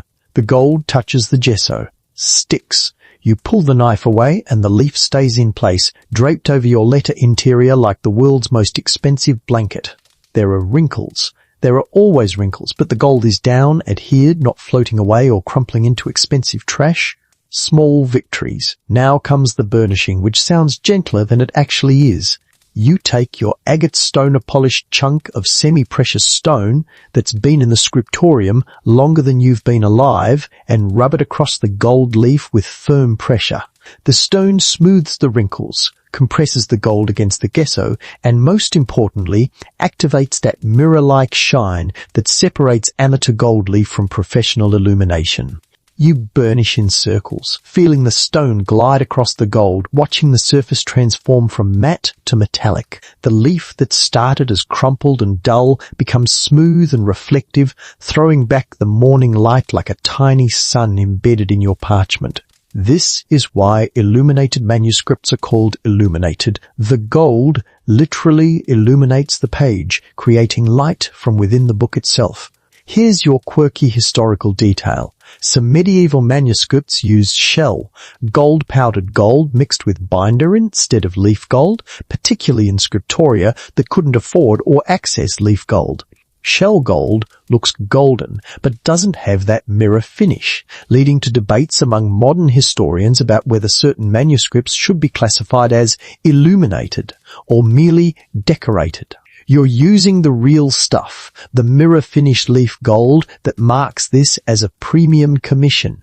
The excess gold gets carefully brushed away, and by brushed away I mean collected on a scrap of parchment to be saved and recycled, because gold is gold regardless of whether it's in leaf form or powder form. Nothing gets wasted. That powder goes back to the gold supplier in exchange for tiny amounts of credit toward future leaf purchases. Your letter D now has a gleaming gold interior that catches every angle of light. It's beautiful. It's also still incomplete because the actual letter outline needs painting in ultramarine blue with vermilion accents and white highlights, creating the vine pattern that transforms a simple letter into decorative art. You reach for your ultramarine, that impossibly expensive lapis lazuli blue imported from Afghanistan at prices that make gold leaf look affordable. A pinch of pigment goes into your tiny ceramic dish, mixed with egg white binder until it becomes paint. The color is so saturated it's almost painful to look at. That pure, brilliant blue that doesn't exist anywhere in European nature. Your finest brush 3 squirrel hairs bound together with thread dips into the blue, Your hand approaches the parchment, aiming for the outline of your letter D, and Father Benedict's voice behind you says, "That gesso is too thick. It will crack when the manuscript is opened repeatedly." Of course it is. Of course he's back. Of course your gold leaf application happened during his brief absence, and he's returned specifically in time to critique the next step. You freeze, brush hovering, wondering if illumination work comes with the same spinal damage as regular copying, or if it adds exciting new categories of suffering you haven't yet discovered. Father Benedict's critique about the gesso thickness hangs in the air like incense smoke, simultaneously invisible and impossible to ignore. You lower your brush carefully, trying to appear receptive to wisdom rather than internally screaming about how you just spent 20 minutes applying gold leaf to a surface that's apparently doomed to crack and fail, turning this entire morning's work into eventual garbage.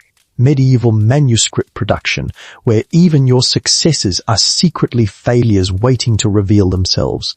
The egg-white ratio was too low, he continues in that quiet, disappointed voice that somehow carries more judgment than actual yelling would. When you mix your next gesso batch, increase the binder proportion. Current mixture will be brittle. He pauses, examining your work with the intensity of someone who can spot molecular defects with naked eyes. The gold burnishing is acceptable, however. Acceptable. That's practically high praise in Father Benedict's vocabulary, where acceptable means not actively terrible, and anything above acceptable requires you to be Brother William with 20 years of experience. You'll take it. Your gold leaf application was acceptable.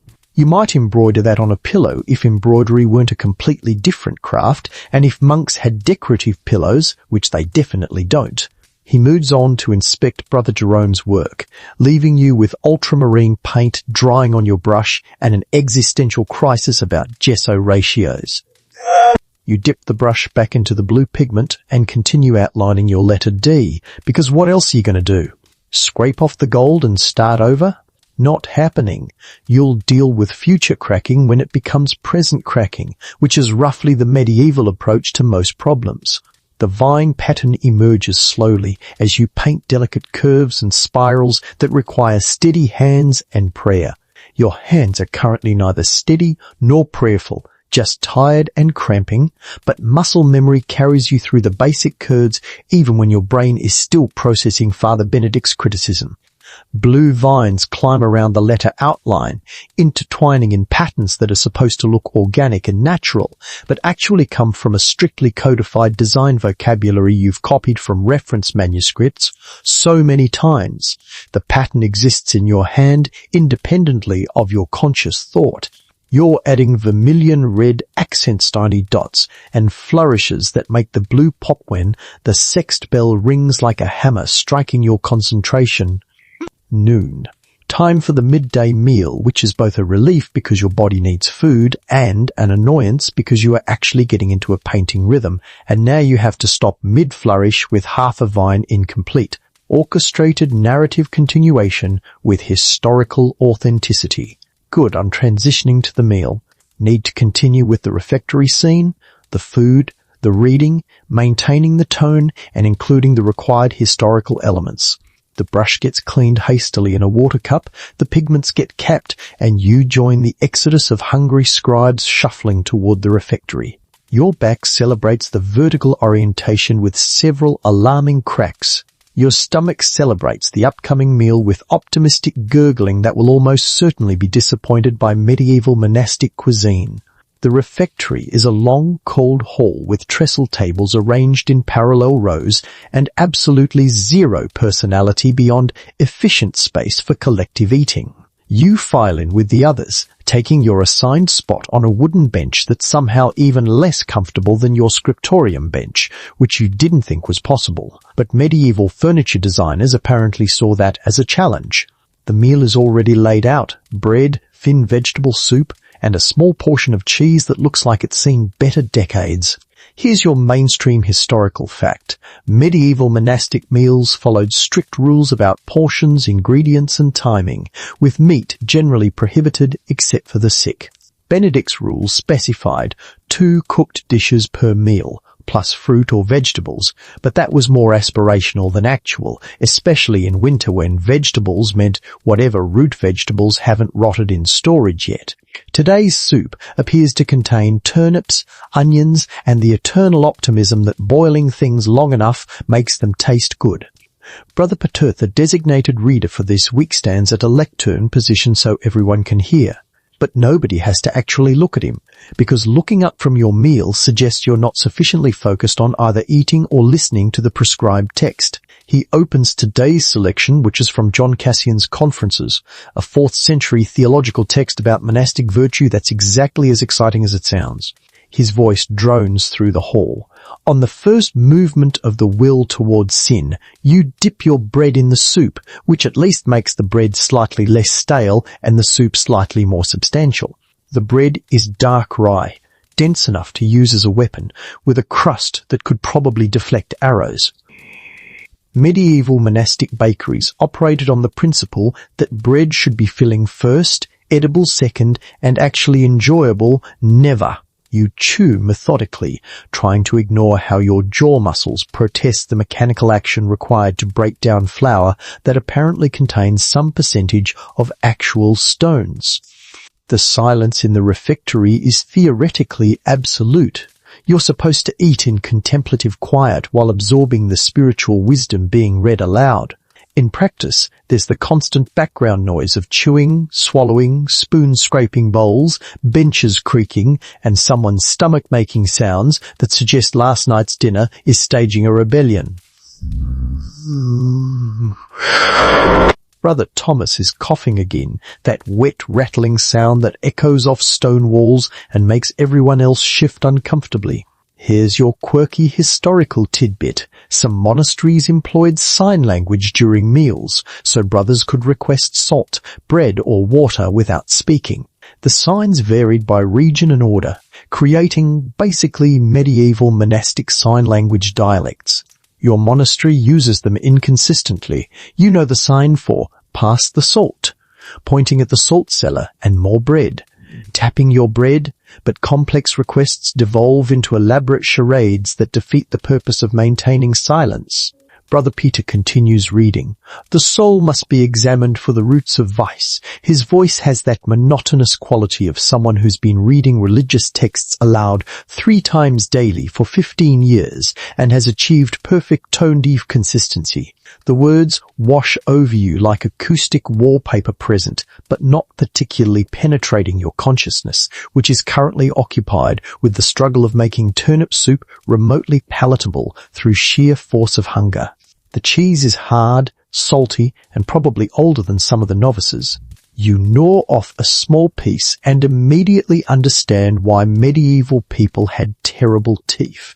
This dairy product has achieved a texture somewhere between wood and stone.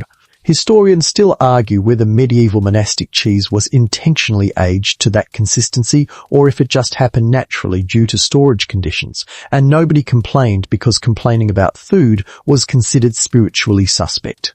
You glance around the refectory between bites. 30 monks bent over 30 meals, each one locked in the same battle with the same disappointing food while pretending to absorb theological wisdom about resisting temptation. The irony of being lectured about resisting temptation while eating food so unappealing that no temptation could survive it is not lost on you. Brother William eats with the mechanical efficiency of someone who stopped tasting food decades ago and now treats meals purely as fuel intake. Brother Jerome looks like he's seriously reconsidering his life choices with each bite of bread.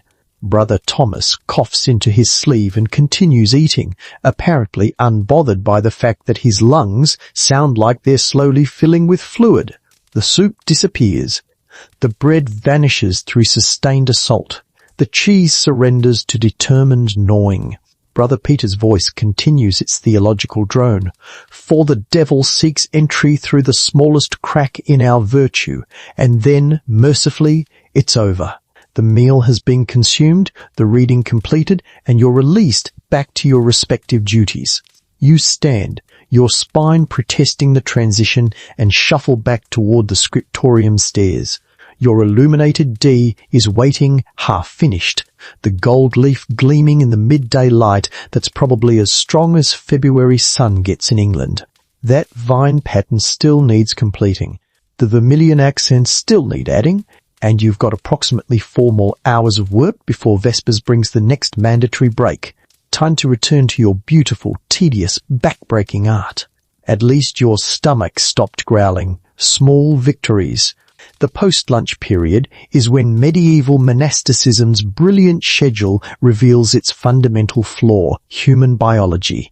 You've just consumed bread, soup, and cheese, approximately 600 calories of carbohydrates and dairy, and now your digestive system is commandeering all available blood flow, leaving your brain operating on emergency backup power like a laptop that's about to die.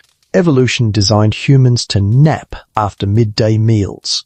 Medieval monastic rules designed humans to return immediately to detailed calligraphic work requiring perfect focus and steady hands.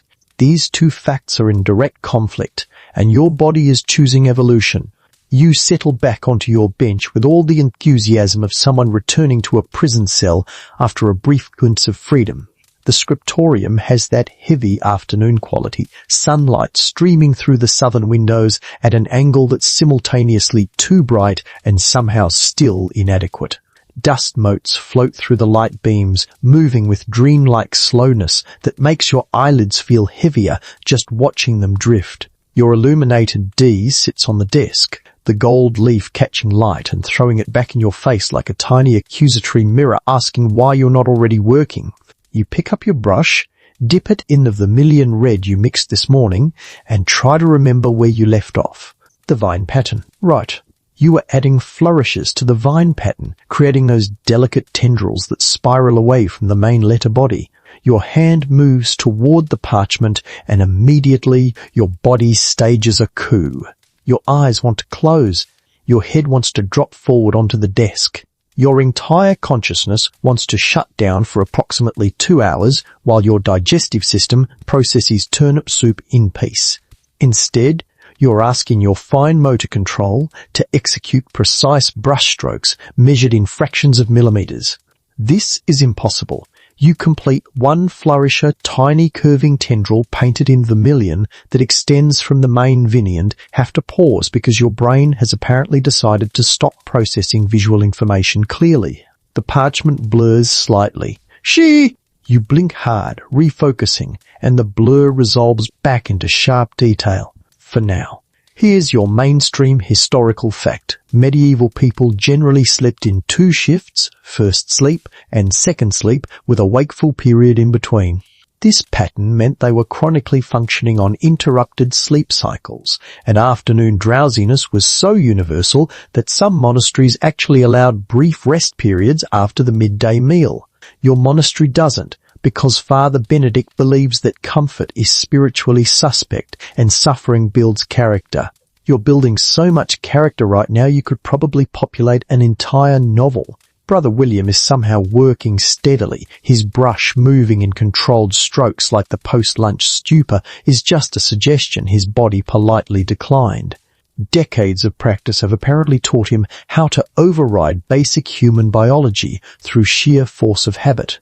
Brother Jerome, meanwhile, is visibly struggling. His head keeps drooping forward, catching himself at the last moment before face-planting into his manuscript. You feel a deep kinship with Jerome right now. You force yourself to continue painting. Another vermilion flourish. Then another. The vine pattern is slowly completing itself through sheer stubborn determination, your hand moving on autopilot while your conscious mind floats somewhere in that fuzzy space between awake and asleep. This is meditation, possibly, or maybe just extreme boredom combined with carbohydrate-induced brain fog. Monks have probably been mistaking drowsiness for divine contemplation since monasticism was invented.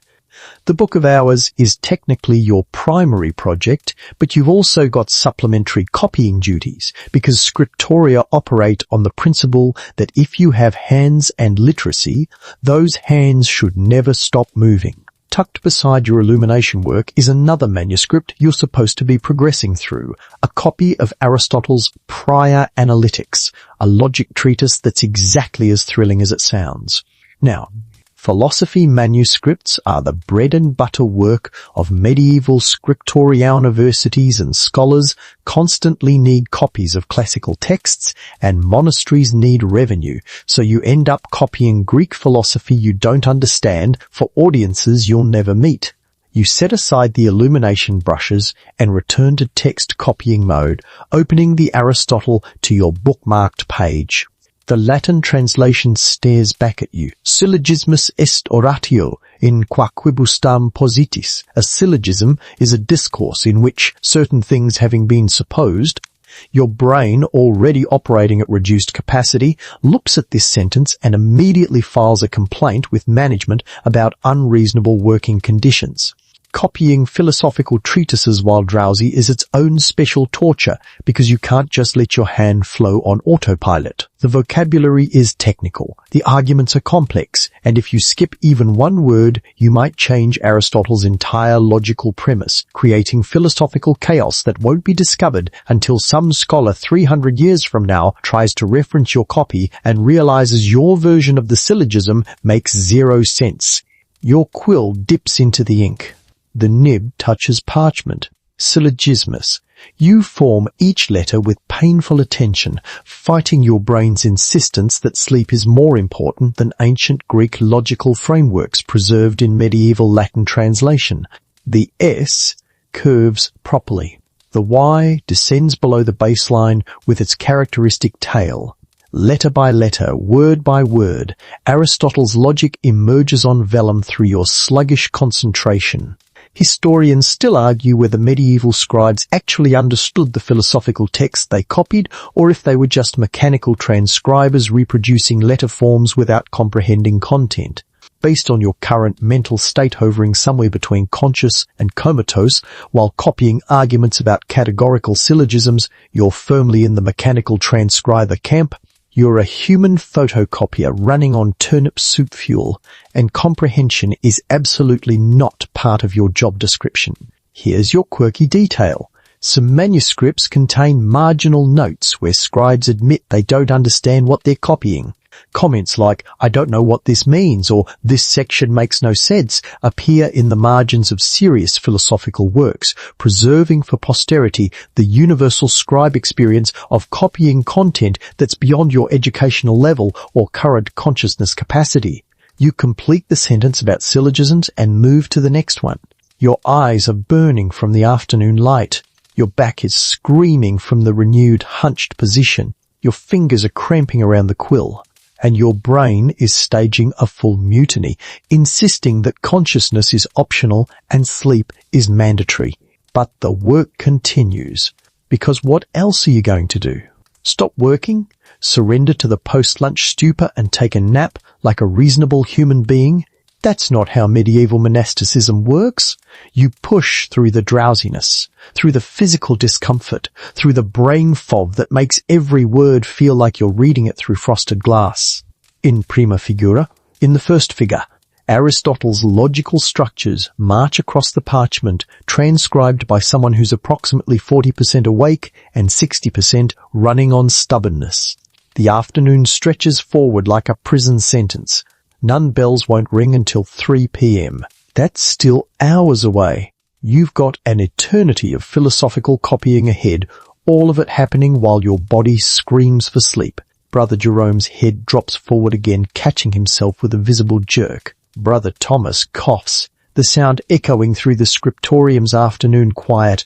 Brother William's quill continues its steady scratching, immune to human weakness. And you copy, word after word, line after line, fighting sleep with every stroke of your quill, building character through suffering, transcribing Aristotle's logic while barely maintaining your own. The afternoon stupor is real. The focus is stubborn, and somewhere in the battle between biological needs and monastic duties, manuscripts get made, one exhausted word at a time, Disaster strikes at 2047 p.m. Not that medieval monasteries measure time in precise minutes, but if they did, that's when everything goes catastrophically wrong. You're mid-word in your Aristotle transcription, specifically forming the O in propositionum when your right elbow, numb from 2 hours of sustained awkward positioning, decides to stop accepting input from your brain and instead follows its own destructive agenda by swinging outward in an involuntary muscle spasm that connects directly with your inkhorn. Time slows. You watch in absolute horror as the horn tips, tilts, and then commits fully to disaster, spilling its entire contents, approximately 2 ounces of oak gall ink that you mixed yesterday, and that represents hours of careful pigment preparation directly onto your desk in a spreading black wave of permanent devastation. The ink flows like liquid nightmare. It hits your Aristotle manuscript first, soaking into 3 days of copied philosophy in an expanding stain that turns precise Latin letter forms into illegible black blotches. Then it spreads toward your Book of Hours illumination, that gold leaf decorated initial you spent all morning creating, currently sitting just inches from the advancing ink tide. Your brain screams. Your hand moves with panicked urgency that's approximately 2 seconds too late to matter. You grab the Book of Hours page, lifting it away from the spreading disaster, and in your haste, your ink-stained fingers leave black fingerprints on the lower margin. Fresh catastrophe on top of existing catastrophe. The page that was pristine 30 seconds ago now features both your morning's careful illumination and your afternoon's panicked handprints, creating a before and after documentary of human failure. The Aristotle manuscript is completely destroyed. 3 pages of careful transcription representing approximately 9 hours of work across 3 Dacery, now black-stained garbage suitable only for using as scrap parchment after you scrape away the ruined text. Except you can't fully scrape away oak gall ink because it's designed to be permanent, which means these pages are genuinely ruined, dead, gone, transformed from valuable manuscript to expensive trash in approximately 4 seconds. Here's your mainstream historical fact. Ink spills were considered among the worst disasters that could befall a scriptorium, on par with fire or water damage. Medieval manuscripts represented such enormous investments of time, materials, and labor that destroying one was an economic and spiritual catastrophe. Your 3 pages of Aristotle represent roughly 3 shillings worth of parchment, half a day's worth of ink materials, and 9 hours of your labor. In one elbow spasm, you've just destroyed resources equivalent to a week's wages for a skilled craftsman. The ink continues spreading across your desk, flowing into the grooves worn by decades of previous scribes, seeking every crack and crevice like it's personally committed to maximizing damage. You grab a cloth, the same one you use for blotting minor error sand, start desperately absorbing the spill, watching the fabric turn black as it soaks up your disaster.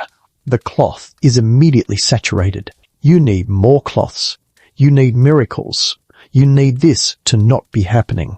Brother Jerome has noticed your catastrophe and is staring with the horrified fascination of someone watching a public execution. Brother William glances over, assesses the situation in one experienced look, and returns to his work with the philosophical acceptance of someone who's seen this happen dozens of times and knows there's nothing to be done except clean up and start over. Brother Thomas coughs and continues copying his eternal Bible, apparently unbothered by your suffering. The black stain on your desk is the size of a dinner plate now, permanent evidence of your failure that will remain visible until someone scrapes and refinishes the entire desktop, which probably won't happen during your lifetime. Medieval wood finishes don't include spill-resistant coatings.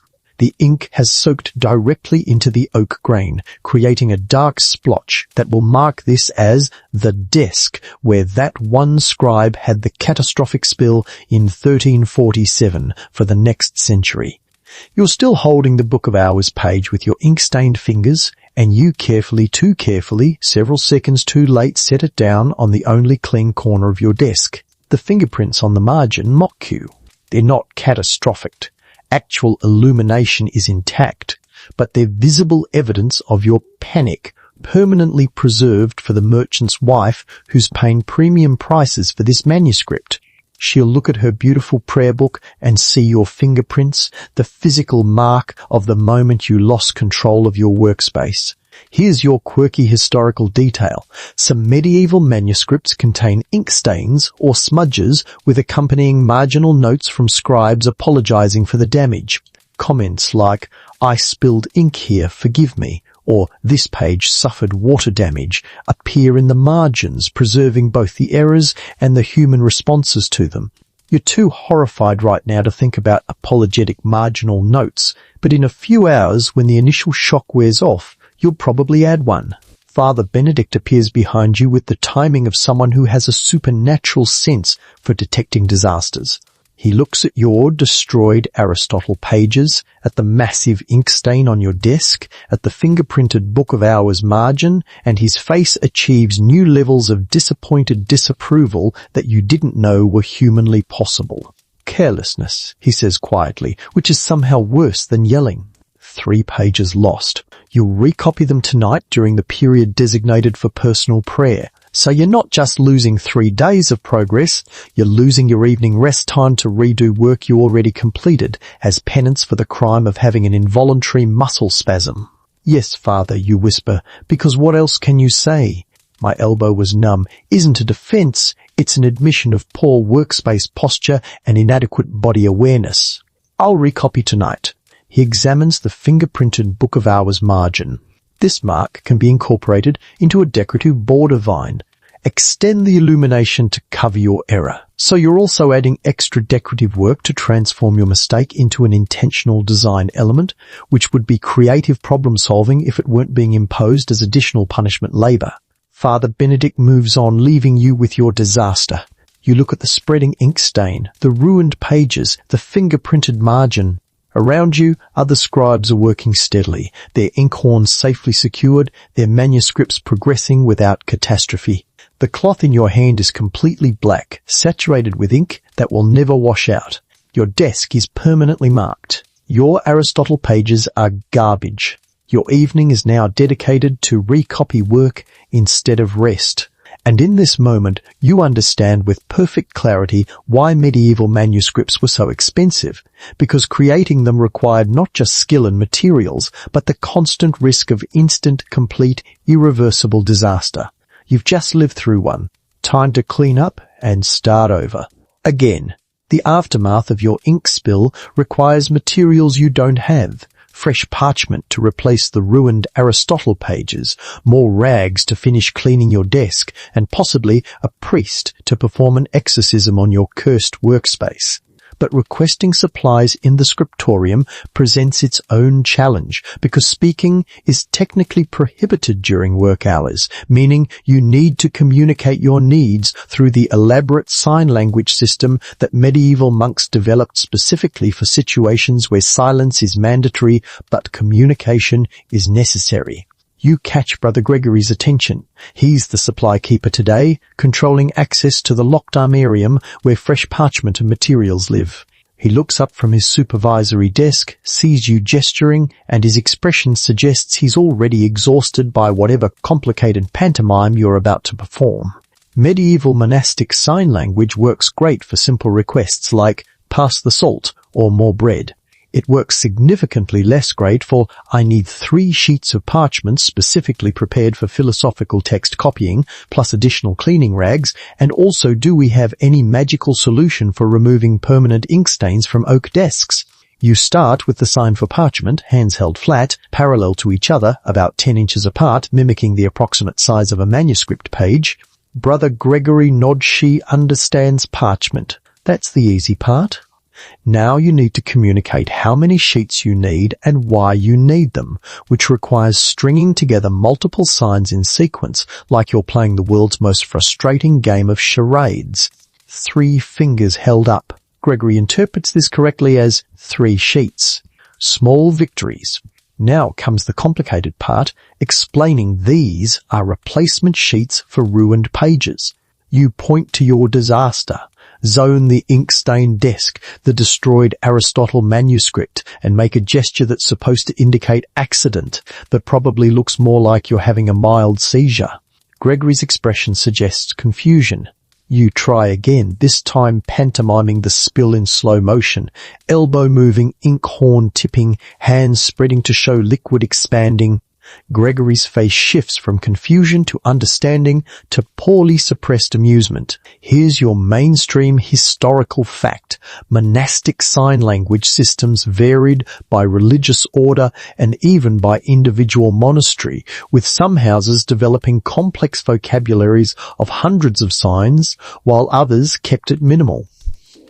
The Cluniac order reportedly had over 400 signs for various objects and concepts. Your monastery system is somewhere in the middle, maybe 150 signs for common needs, with the rest requiring creative combinations or just giving up and whispering when supervisors aren't watching. Gregory signs back, a gesture combining the signs for wait and permission, which translates roughly to, I need to check if Father Benedict approves giving you replacement parchment after you catastrophically wasted the first batch. You nod acceptance because what choice do you have? Gregory stands and walks to Father Benedict's desk, and you watch them have a silent conversation conducted entirely in gestures that determine whether you get to continue working or spend the rest of the afternoon staring at your destroyed manuscript in penance. Father Benedict signs something back. Gregory returns to his desk, retrieves keys from his belt, and unlocks the armarium. Success. You're getting replacement parchment, though presumably this incident will be noted in whatever record-keeping system the monastery uses to track which scribes are competent and which ones require constant supervision. While Gregory retrieves your supplies, Brother Thomas needs to communicate something to Brother William across the room. You watch their exchange with the fascination of someone witnessing a conversation in a language you theoretically speak, but are definitely not fluent in. Thomas makes a complex series of gestures pointing to his manuscript, making a measuring motion with his fingers, then signing something that involves both hands moving in circles. William responds with equally elaborate hand signals that mean absolutely nothing to you but apparently convey complete meaning to Thomas, who nods and returns to work. Historians still argue whether medieval monks actually maintained perfect silence, or if the sign language system was more theoretical than practical, with actual scriptorium work involving plenty of whispered conversations and bent rules. Your experience suggests it's somewhere in between. The silence is real, but flexible. Sign language handles maybe 70% of communication needs, and the remaining 30% involves either creative pantomime or strategic whispering when Father Benedict is occupied elsewhere. Here's your quirky historical tidbit. Some monastic sign language included specialized signs for different types of books and manuscripts, allowing scribes to request specific texts without speaking. The sign for Bible was different from Psalter, which was different from medical text. Your monastery has maybe 20 book-specific signs, which means requesting that Aristotle treatise on logic, the one with the red binding, not the one with the green binding, becomes an elaborate mime performance that usually ends with someone just walking you to the shelf and pointing. Gregory returns with 3 fresh parchment sheets and a stack of cleaning rags. He hands them over with a look that clearly communicates, try not to destroy these ones immediately. You sign thank you, hands pressed together near your chest, then extended outward, and he signs back something that might be more careful, or might be you're hopeless, depending on how you interpret the specific finger positions and facial expression. You return to your disaster zone with your new supplies. The cleaning rags go to work absorbing the remaining ink from your desk. The wood is permanently stained, but at least the surface is no longer actively wet with black liquid. The fresh parchment gets set carefully on the only clean corner of your workspace, far from any potential future disasters. Brother Jerome catches your eye and signs a question basically, "Are you okay?" expressed through raised eyebrows and hands in a questioning gesture. You sign back, fine, with the thumbs-up gesture that may or may not be anachronistic but has somehow become standard in your scriptorium's private sign vocabulary. He nods sympathetically, probably remembering his own disasters from when he was newer. The silence in the scriptorium is heavy but not complete. There's the constant whisper of quills on parchment, the soft scraping of knives, the occasional cough from Thomas, the rustle of pages being turned. And underneath it all, the subtle sounds of suppressed communication fabric rustling as people gesture, feet shifting to catch someone's attention, the occasional accidental knock or bump that serves as punctuation in silent conversations. You look at your fresh parchment sheets, your cleaned desk, your destroyed manuscript waiting to be recopied tonight during what should be your rest time. The fingerprinted book of hours sits in judgment. The ink stain on your desk reflects afternoon light, a permanent shadow marking your catastrophe. Sign language has communicated your needs. Supplies have been delivered. The disaster has been managed within the silence system. Now comes the part where you actually have to start over and try not to spill anything again. At least you can communicate your suffering through facial expressions. Those aren't technically prohibited.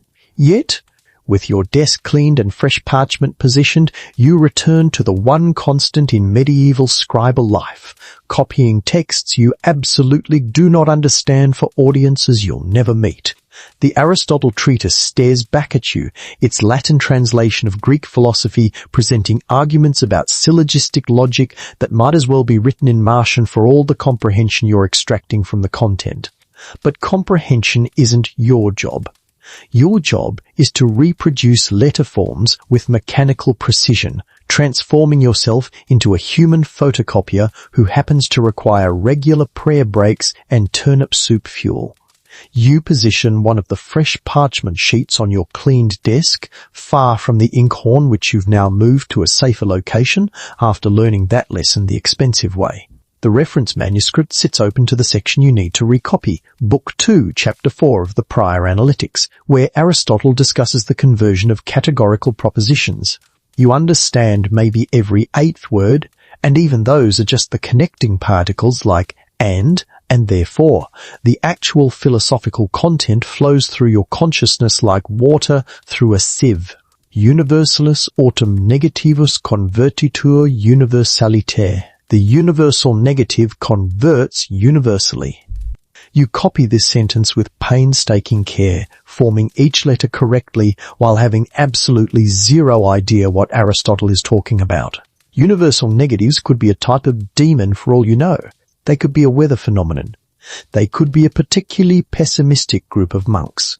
The philosophy is irrelevant. The letter forms are everything. Here's your mainstream historical fact.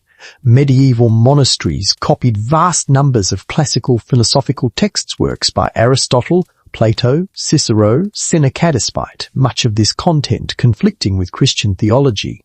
The monasteries functioned as preservation engines for pagan philosophy, with scribes mechanically reproducing ideas about logic, ethics, and metaphysics that they might not understand and their religious superiors might actively disagree with. Your monastery has copied 14 different Aristotle treatises in the past decade alone, creating copies for universities and scholars across Europe who apparently can't get enough of Greek philosophy explained through Latin translation. The truly weird part is that some of this content is technically heretical, or at least theologically suspicious. Aristotle argued for an eternal universe without creation, which contradicts Genesis. He proposed that the soul might not be immortal, which undermines basically all of Christianity. Medieval theologians spent centuries trying to reconcile Aristotelian philosophy with Christian doctrine, creating elaborate philosophical frameworks to explain why Aristotle was simultaneously brilliant and wrong about fundamental questions regarding God, souls, and existence. And you're sitting here copying his words like your eternal salvation doesn't depend on their potential incorrectness. It's the ultimate medieval intellectual contradiction. Preserve everything, understand nothing. Let future scholars sort out the theological implications. Your job is transcription, not interpretation. You're the messenger, not the message. If Aristotle's logic leads someone to heresy, that's between them and their confessor. Historians still argue whether medieval scribes recognized they were copying potentially controversial content, or if the language barrier and lack of education meant they genuinely didn't know what they were transcribing. Based on your current experience, mechanically forming Latin words about philosophical concepts you can't even pronounce correctly, your evidence for the didn't know, didn't care theory. You're too busy worrying about letter spacing to contemplate whether you're preserving intellectual content that might undermine church authority. Si enim omne est B, for if every A is B, you copy this with the same care you'd give to copying scripture, because professionally there's no difference. Heresy and holiness get the same treatment: carefully formed Gothic letters, consistent spacing, proper ink density. Your quill doesn't discriminate between sacred psalms and pagan philosophy. Everything gets transcribed with equal precision, creating a massive medieval library where Aristotle sits beside Augustine, where logic treatises share shelf space with lives of saints. Here's your quirky historical detail. Some medieval manuscripts contain marginal notes where scribes comment on the content they're copying. Occasionally, these notes reveal the scribe understood the text was controversial. Comments like, "This seems wrong," or "I don't agree with this," appeared beside philosophical arguments. Other times the notes are just confused. "I don't understand this section," or "What does this mean?" Your own margins remain silent because you're too focused on not spilling more ink to engage in philosophical commentary. You reach a particularly dense section about syllogisms in the second figure, where Aristotle explains why certain premise combinations produce valid conclusions while others don't. The Latin swims before your eyes. In secunda autem figura quando ambae propositiones sint universales nihil sequitur. In the second figure, when both propositions are universal, nothing follows. This sentence contains maybe 30 words, and you understand approximately 3 of them. The word nothing you recognize. Universal you've seen before.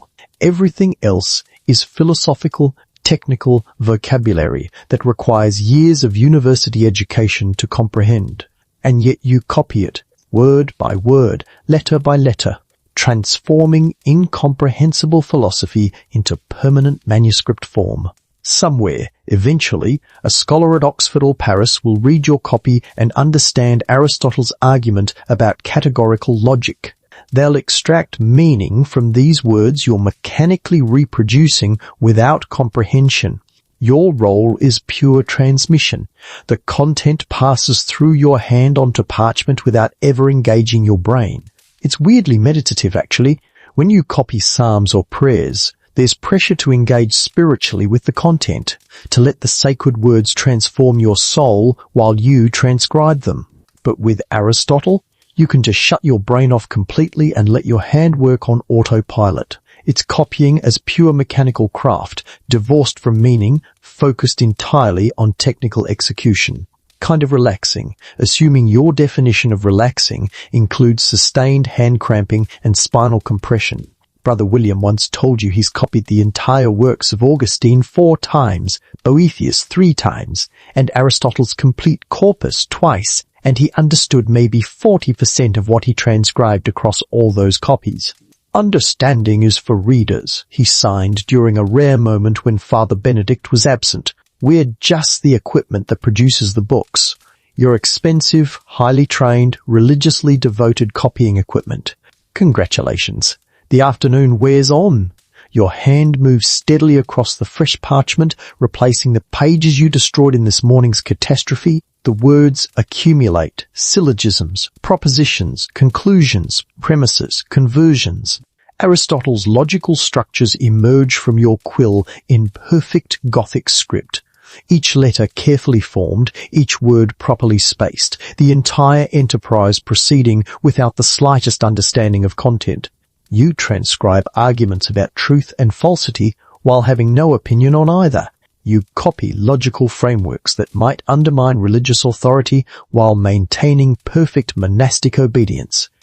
You preserve pagan philosophy for Christian audiences through mechanical reproduction that bypasses intellectual engagement entirely. It's your job. It's your life.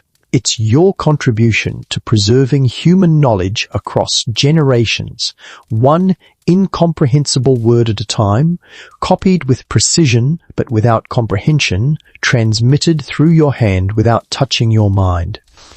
The pages fill, Aristotle's logic marches forward, and somewhere in the mechanical copying you achieve something close to meditation. Or possibly just extreme boredom. Sometimes it's hard to tell the difference.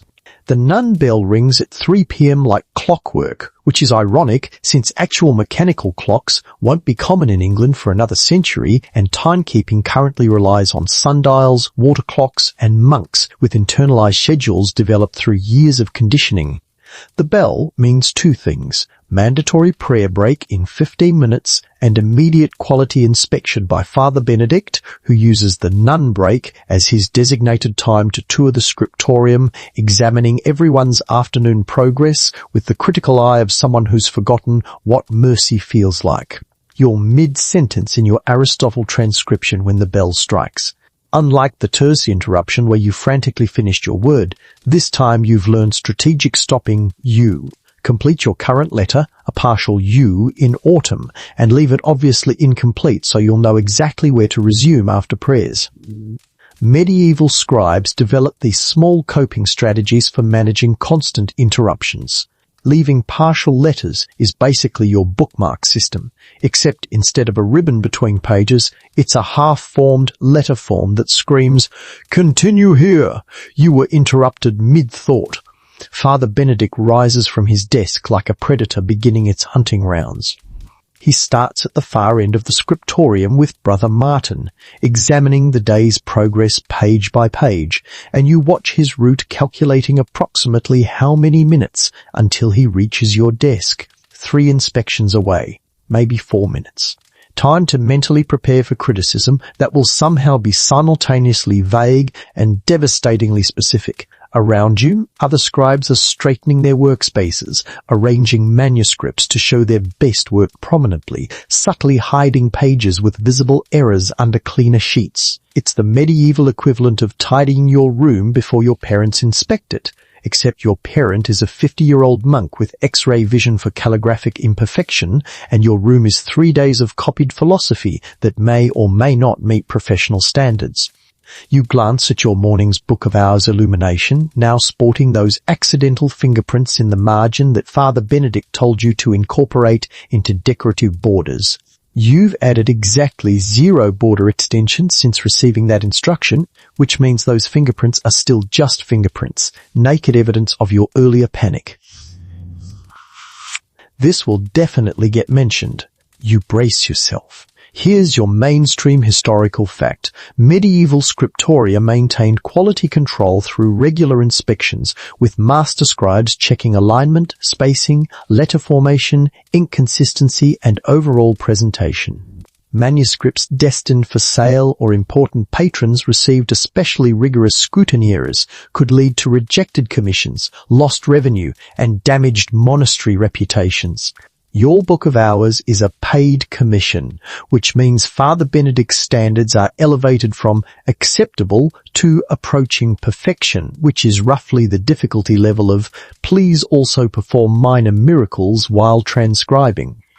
Even from 3 desks away you can hear the quiet murmur of his assessment too, quiet to make out words, but the tone suggests acceptable with minor reservations. Brother William nods, accepting whatever critique just landed. 20 years of experience apparently doesn't grant immunity from inspection, just marginally less painful criticism. Brother Jerome is next. The inspection lasts longer. Here, Father Benedict examines multiple pages, points to specific letter forms, makes that disappointed headshake gesture that translates universally across all languages and time periods as "you've disappointed me again." Jerome's shoulders slump slightly. You feel sympathetic solidarity because you're about to receive similar treatment. Then Father Benedict is at your desk, and your stress level spikes from general background anxiety to specific targeted panic. He picks up your Book of Hours illumination. First, of course he does, going directly for your most vulnerable work. His eyes track across the gold leaf, the vine patterns, the fingerprints. The gold burnishing is well executed, he says quietly, and for approximately 2 seconds you experience joy before he continues. But you've neglected the border extension I instructed you to add. The fingerprints remain uncorrected. His finger points to the offending marks. Complete the decorative vine by Vespers tomorrow. Yes, Father, you whisper, mentally adding urgent border painting to your already overwhelming task list that includes recopy 3 pages of Aristotle tonight during prayer time and maintain basic survival functions. He sets down the illumination and picks up your fresh Aristotle pages, the ones you've been copying this afternoon, to replace the ones you destroyed in the Great Ink disaster of 1347. His examination is meticulous, scanning each line for errors. His finger stops on line 6. This E in enum has asymmetric bowls. The upper curve is broader than the lower. He's pointing to a letter maybe 3 millimeters tall, critiquing curves that differ by perhaps half a millimeter.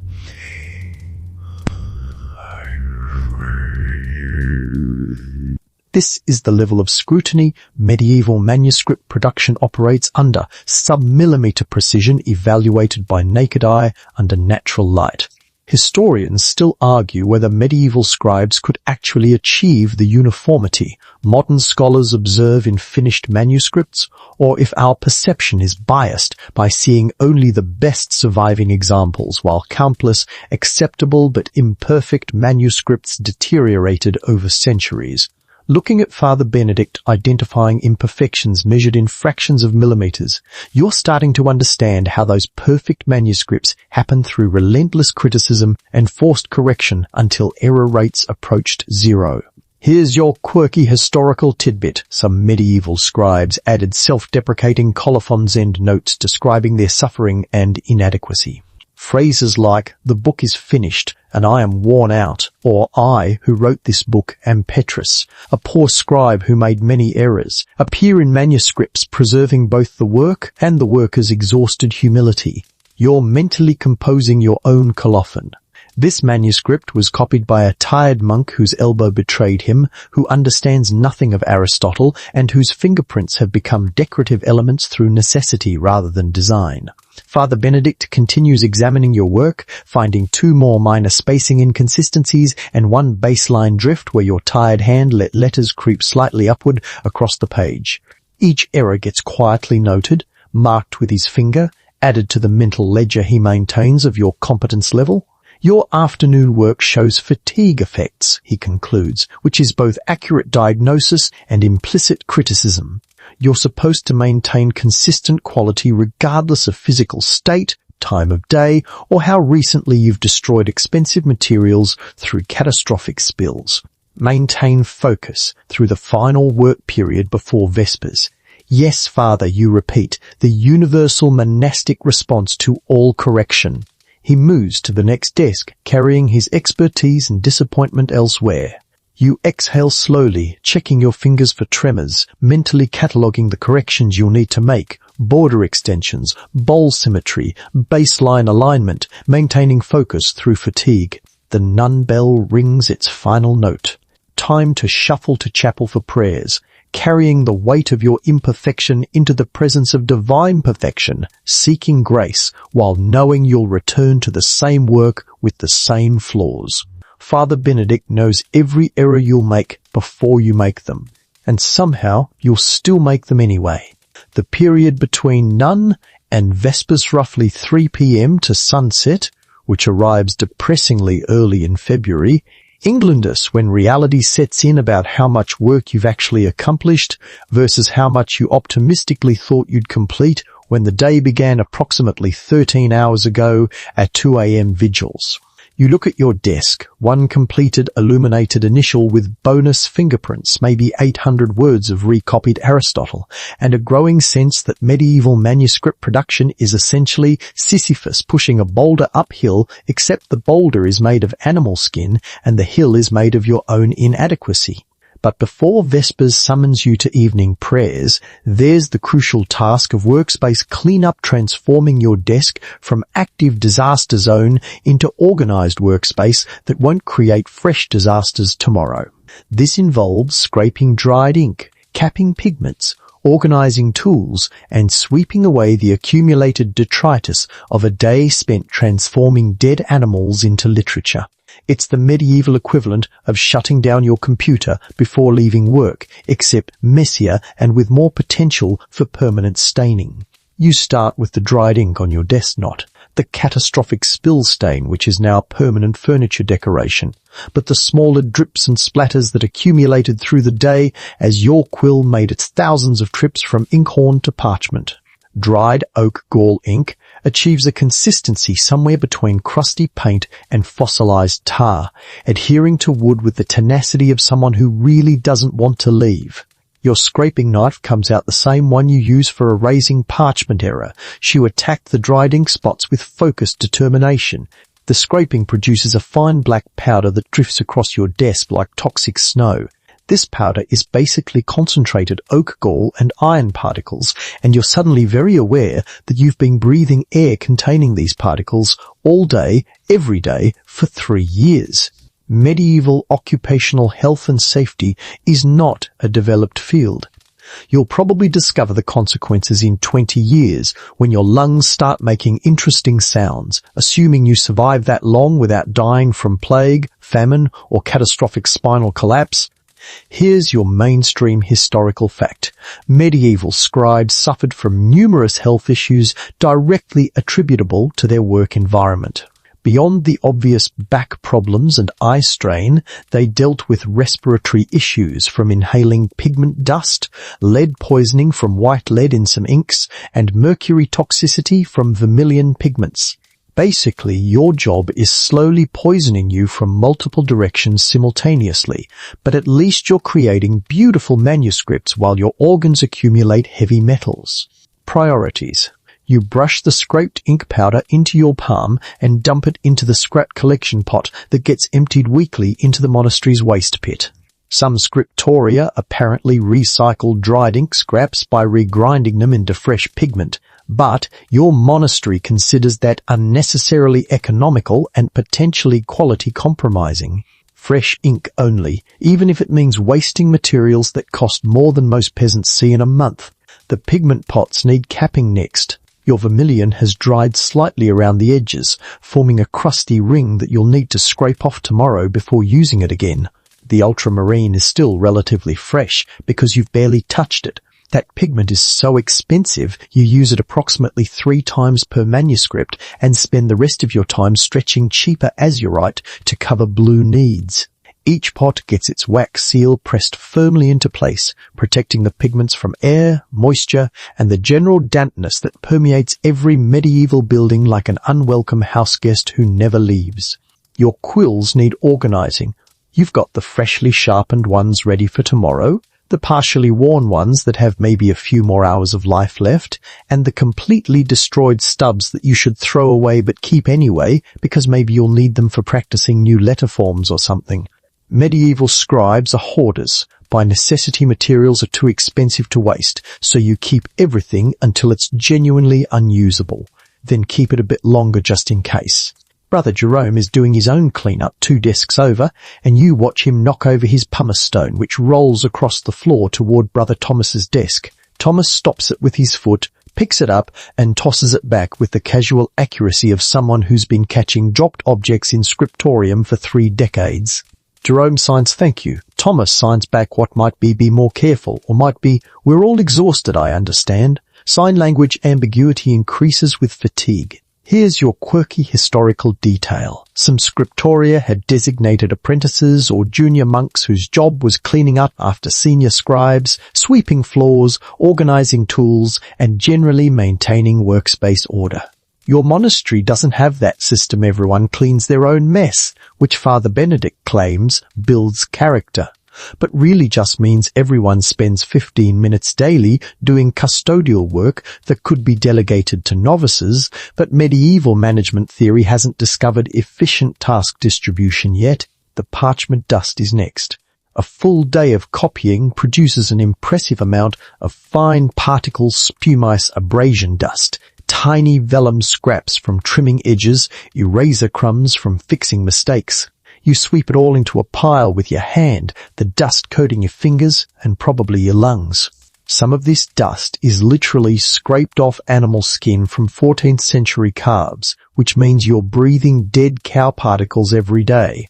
Medieval life is extremely metal when you think about it.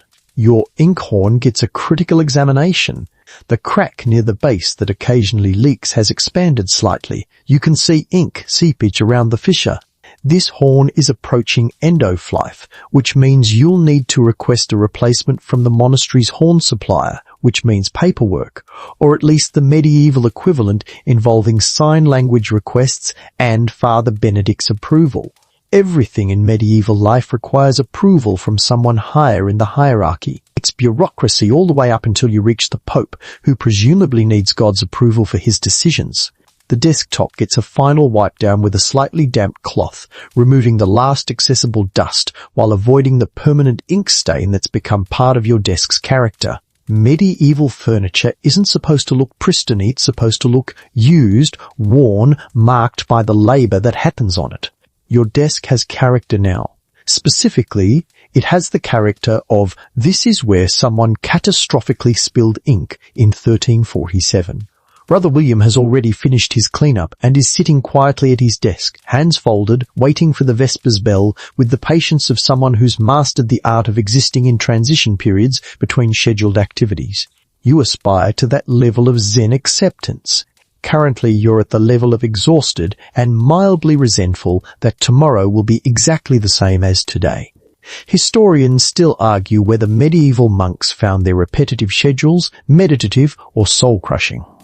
Based on your current state, physically exhausted, mentally drained, spiritually uncertain whether you've built character or just suffered pointlessly, you suspect different monks had different experiences, and those experiences varied day to day, depending on whether you'd recently destroyed expensive manuscripts through elbow-related disasters. The Vespers bell will ring soon. Your workspace is clean, organized, ready for tomorrow's identical routine. Your body is screaming for rest that won't fully come for another 4 hours. Your mind is already dreading the evening recopy work you'll be doing during what should be personal prayer time. But your desk is clean. Your tools are organized. Your pigments are sealed. Small victories in the face of infinite repetition. The medieval scribe's mantra, survive today, wake up tomorrow, do it all again. The Vespers bell arrives like a merciful executioner, ending your workday not because the work is finished, but because sunset has rendered further copying impossible in a world without electric lighting. Medieval productivity is ultimately governed by the sun's schedule, which in February, England, means you get maybe 8 hours of usable daylight between dawn and dusk, assuming clouds don't reduce that further.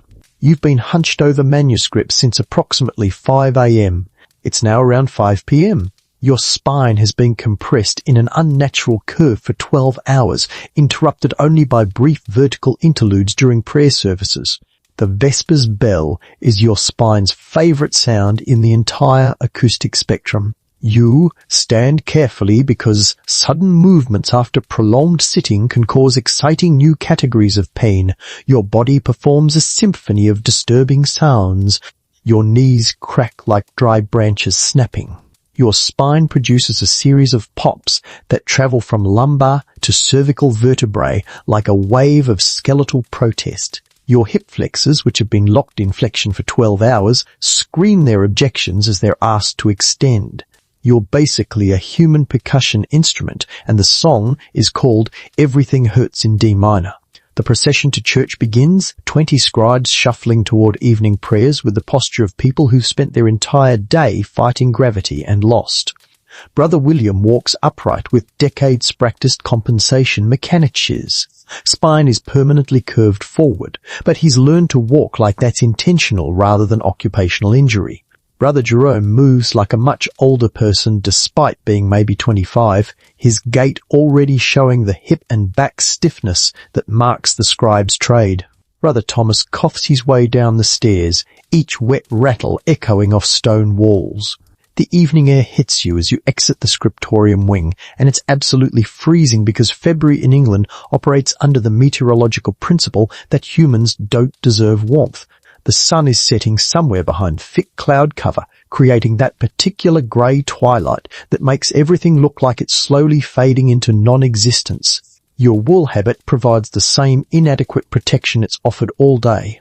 Medieval monks apparently believed that being constantly cold was spiritually beneficial, or possibly they just had no other options and rationalized suffering as virtue. Here's your mainstream historical fact. Vespers typically lasted 30 to 45 minutes and was one of the longer daily prayer services, featuring psalms, hymns, readings, and the Magnificat Mary's song from Luke's Gospel. The service marked the transition from work to evening, the liturgical hinge between productive daylight and the approaching night. For your body, it marks the transition from actively being destroyed by work to being vertical long enough to partially recover before being destroyed again tomorrow. The church is dark inside, lit by candles that create more atmosphere than actual illumination. You file into your assigned choir stall, and the wooden seat actually feels comfortable compared to your scriptorium bench, which tells you everything about how terrible that bench is. Your legs, finally permitted to extend fully, send blood rushing to regions that had apparently declared independence from your circulatory system. The tingling sensation is simultaneously painful and relieving pain that signals healing, discomfort that marks recovery. The abbot begins. Deus, in adjutorium meum intende. O God, come to my assistance. Your voice joins the collective response. Domine, ad aduvandum me festina. O Lord, make haste to help me. The irony of asking God to hurry while participating in a service that will last 45 minutes is apparently lost on everyone. Or perhaps that's exactly the point, eaching patience through mandatory slowness. Standing for Vespers is technically more work than sitting would be, but your spine is so grateful for the vertical orientation that the standing becomes its own reward. You can feel your vertebrae decompressing, the spaces between spinal discs slowly expanding back toward their natural distances after 12 hours of compression. Your shoulders drop from their hunched position near your ears. Your neck releases some of its tension, though the burning sensation suggests the muscles haven't forgiven you for the day's abuse. The psalms flow in that ancient caland response pattern. The abbot chants a verse, the choir responds with the next. Laudate Dominum, omniscientes, praise the Lord, all nations. Your mouth forms the Latin words while your mind wanders to your desk upstairs, to the work waiting tonight, to the identical routine waiting tomorrow. The Psalms have been chanted in this exact pattern for over 1,000 years. You're one monk in an endless chain of monks, all chanting the same words, all destroying their spines in the same service. Historians still argue whether medieval monks found liturgical repetition spiritually nourishing or mentally numbing.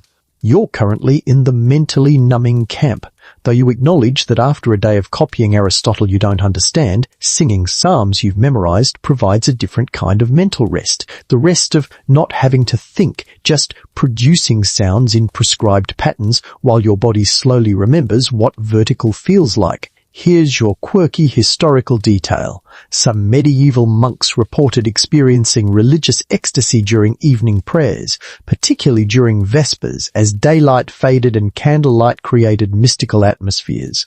They described visions, divine presence, transcendent experiences that transformed routine prayer into spiritual revelation. You've never experienced this. Your Vespers experiences range from grateful for the standing break to trying not to fall asleep while vertical, which suggests either you're spiritually inadequate or those ecstatic monks had better lower back support systems. The Magnificat arrives Mary's song, My soul magnifies the Lord, and my spirit rejoices in God, my Saviour. The melody is simple, ancient, beautiful in its repetitive simplicity. Your voice blends with 30 others, creating that droning collective sound that's neither quite singing nor quite speaking, but something uniquely monastic. The candlelight flickers. Your legs ache from standing, but in the good way, the way that means circulation is returning and muscles are remembering their proper function. Blood flows back to your cramped hands. Your fingers, locked in quill grip for 12 hours, slowly uncurl. The tremor that developed by afternoon begins to subside. Your eyes, strained from close focus, relax their focal distance as you stare at nothing in particular across the dimly lit church. This is recovery, medieval style, and not rest exactly, but reduced suffering, which passes for relief. The service continues. More psalms, a reading, prayers for the faithful. The abbot's voice echoes off stone vaults that amplify everything into significance. You stand. You sing, you exist in communal liturgical space while your body privately celebrates its temporary vertical freedom. Vespers ends eventually, as all things do. The final Amen releases you from church back toward the monastery's evening routine.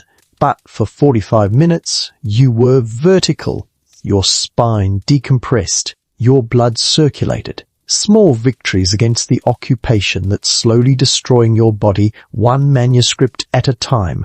Tomorrow you'll hunch over that desk again, compressing vertebrae, cramping hands, straining eyes. But tonight, for these 45 minutes, you stood up straight and your spine thanked God, literally. Between Vespers and Compline lies a brief window of personal time, maybe 90 minutes.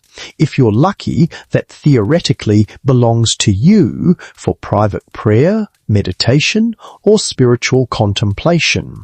In practice, you're using it to recopy those 3 Aristotle pages you destroyed this morning, because Father Benedict's assignment of penance work trumps your theoretical personal time. Medieval monasticism has flexible definitions of personal that mostly mean still doing monastery work, just without direct supervision. You retrieve the ruined pages and your reference manuscript, return to your desk in the now dark scriptorium lit only by a single tallow candle, and resume the work that apparently never ends. The candlelight is terrible for detailed copying. The flame flickers with every air current, creating dancing shadows that make your already strained eyes work overtime to track letter forms. You squint at the reference text, then at your fresh parchment, forming letters by memory as much as by sight, because the illumination is genuinely inadequate for this precision work. Medieval monks weren't supposed to work after dark. Benedict's rules specifically warned against it, but rules bend when there's penance to complete and manuscripts to finish. You work by candlelight that's slowly destroying your vision, copying philosophy you don't understand during time that should be yours but isn't. The work proceeds slowly. Each letter requires extra focus because the poor light makes errors more likely, and you absolutely cannot afford another catastrophic mistake today. Your hand cramps harder than it did during daylight hours. The cold evening air has infiltrated the scriptorium, stiffening your fingers, making the quill feel foreign in your grip. But you continue, letter by letter, word by word. Aristotle's syllogisms emerging from darkness through candlelight and stubborn determination. Here's your mainstream historical fact. Medieval monasteries position themselves as the preservers of classical knowledge during what they saw as civilization's decline following Rome's fall. The scriptoria weren't just religious workspaces. They were cultural survival engines, copying and maintaining texts that might otherwise be lost forever. Your work, as tedious and physically destructive as it is, serves a larger purpose, ensuring that Aristotle, Plato, Cicero, and countless others survive beyond the immediate present. You're not just copying books, you're fighting entropy itself, creating redundancy against the constant threat of fire, water damage, war, and time's relentless decay. The Compline bell rings at what feels like both too early and too late. You've only recopied maybe a page and a half, but you're also so exhausted that continuing seems physically impossible. You abandon your partial progress, cap your ink, and shuffle toward church for the day's final prayer service. Your legs have stiffened from sitting in the cold scriptorium. Your back has recompressed into its hunched position. You're basically starting the physical recovery process over after temporarily undoing Vesper's relief. The church is darker now, sunset long past, the building lit by fewer candles than earlier services. Compline is the shortest and quietest of the daily offices, maybe 15 minutes of psalms and prayers designed to ease the monastery into sleep.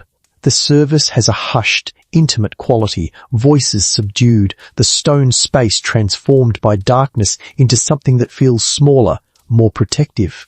Converte nos, Deus salutaris noster, convert us, O God our Saviour. The words feel different at night, heavier with the weight of the completed day. You've spent 14 hours copying texts, destroying materials, receiving criticism, fighting your body's limitations, and preserving knowledge for audiences you'll never meet. Your contribution is simultaneously enormous and insignificant tone day's work, adding to centuries of accumulated manuscripts, a single raindrop in the ocean of medieval literary preservation. Historians still argue whether medieval scribes understood the historical significance of their work, or if they viewed it as just another monastic duty alongside gardening and kitchen service. Standing in the dark church after a day of copying, you're somewhere in between. The immediate experience is suffering.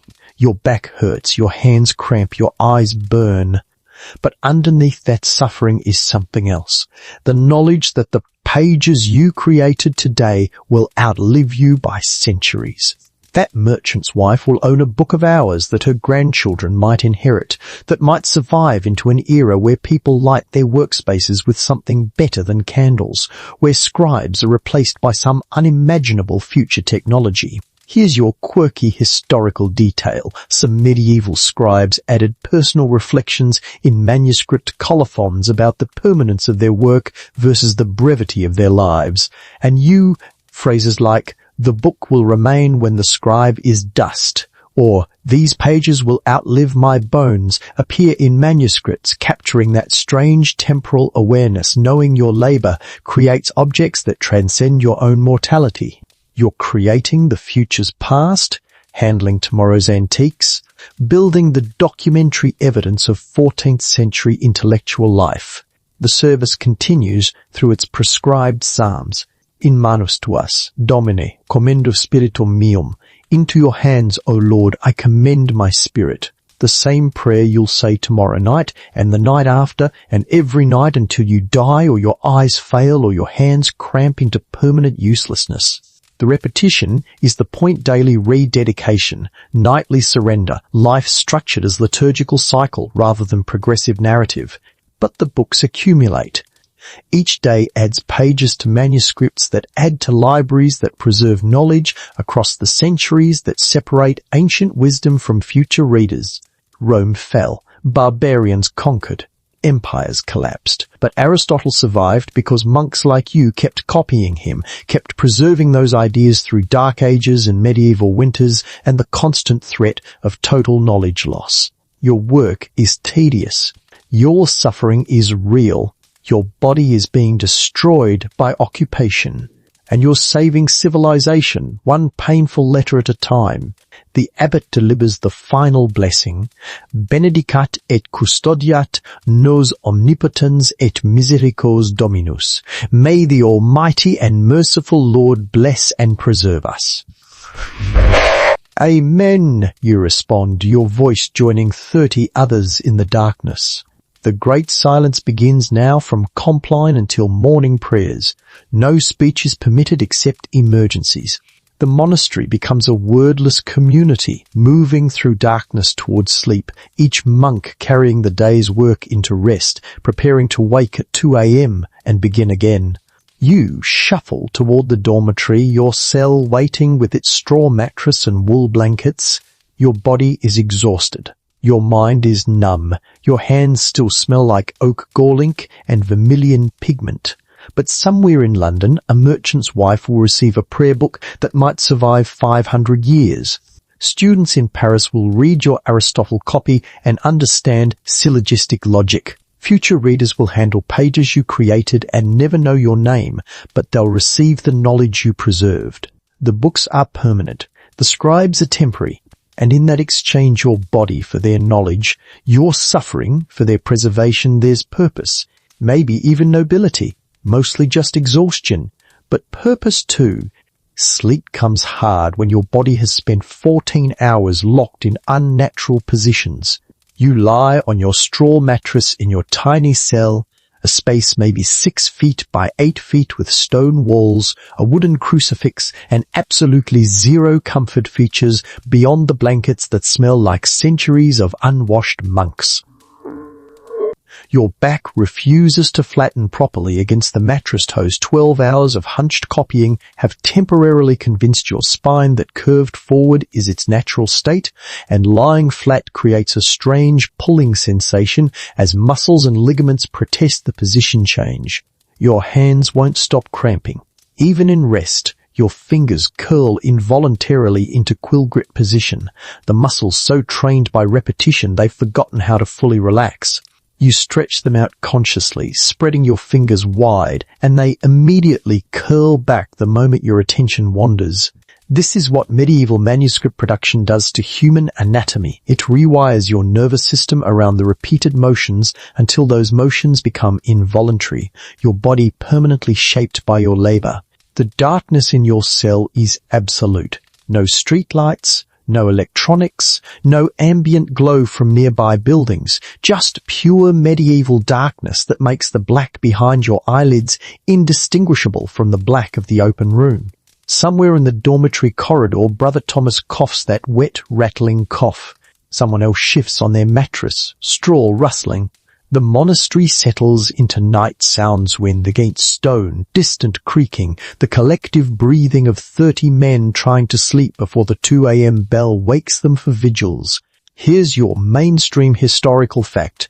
Medieval people typically slept 7 to 8 hours per night, despite the disrupted schedule, though that sleep came in segments with the vigil's interruption creating the first sleep and second sleep pattern. Your first sleep will last maybe 4 hours from around 9 p.m. to 1045 a.m. when you'll wake just before the bell rings. Then vigils and lauds will consume 2 hours before you return to your cell for second sleep until dawn. It's a fragmented rest cycle that medieval bodies adapted to through necessity but never truly mastered. Your mind won't shut off. It keeps replaying the day's disasters and triumphs in equal measure.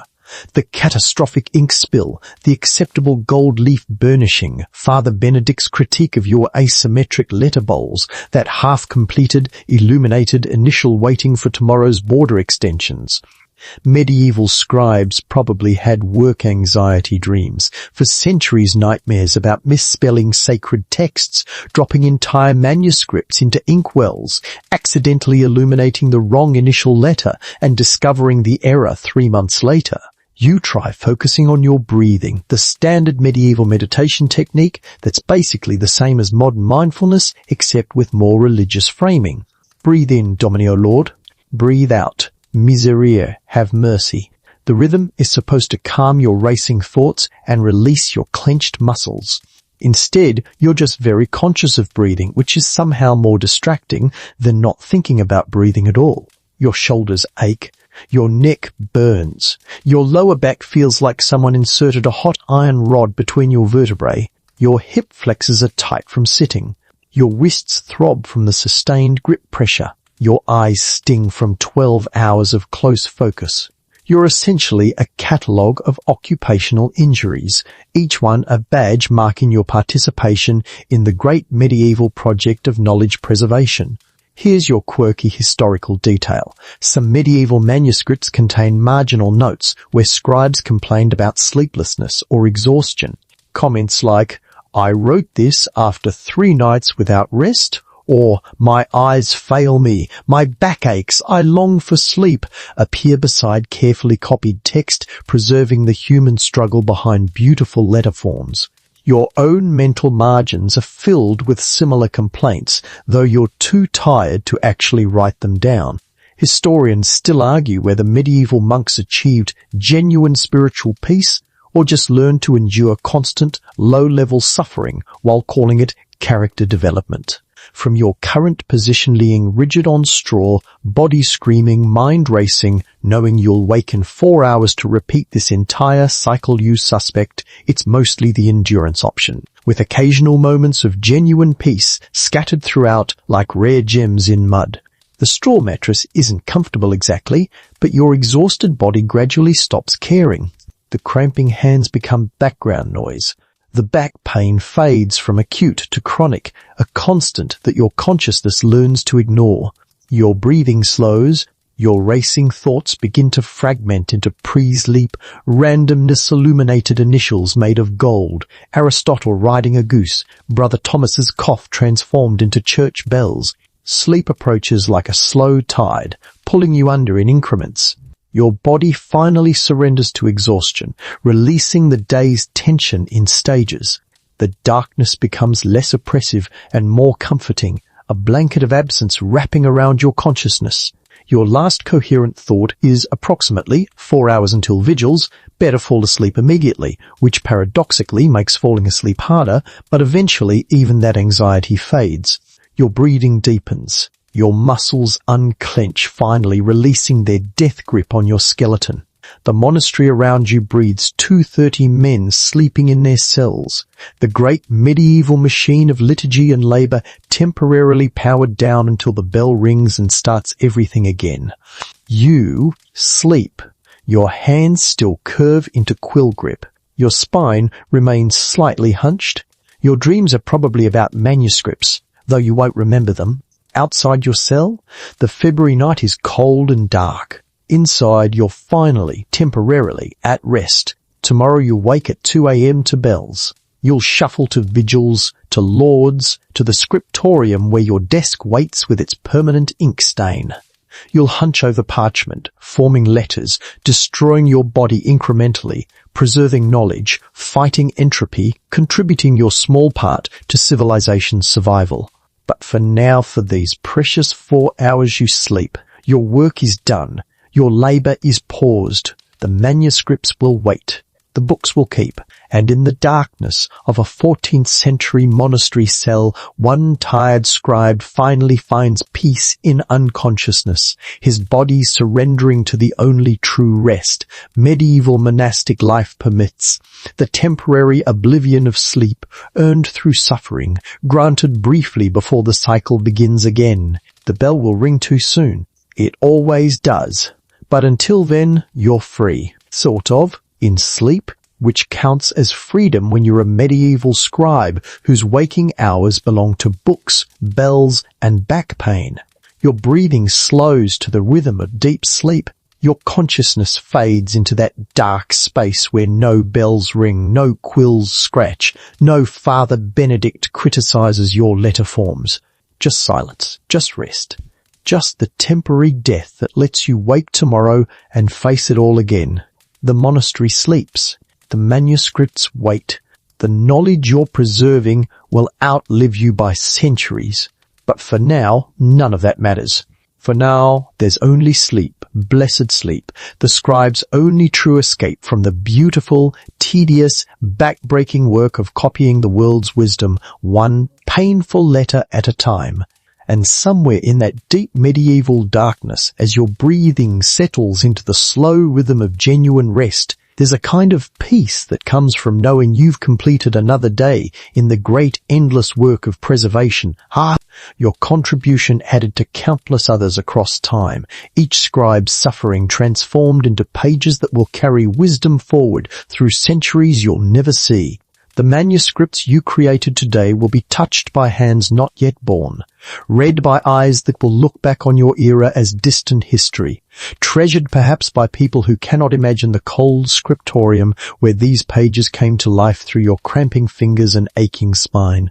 Your sleep deepens now, pulling you further from the day's struggles, further from tomorrow's identical labours, into that restful darkness where time moves differently, and the body finally, truly releases its accumulated tension. The straw beneath you becomes softer, or perhaps you've simply stopped noticing its roughness, stopped registering the cold stone walls, stopped counting the hours until the bell rings again. There's only the gentle rhythm of your breathing, the faint sounds of the sleeping monastery around you, the darkness that wraps everything in its patient embrace.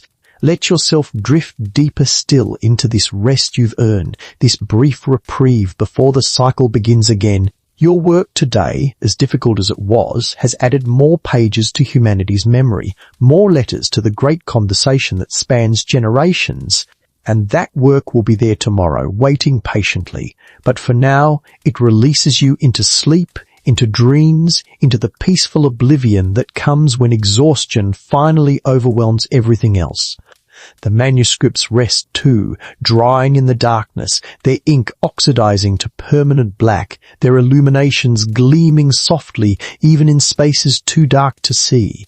And you rest with them, scribe and manuscript together, both part of something larger than this single day, this single life, this single century. Sleep now, deeply, peacefully, knowing the work continues tomorrow. But tomorrow is wonderfully far away.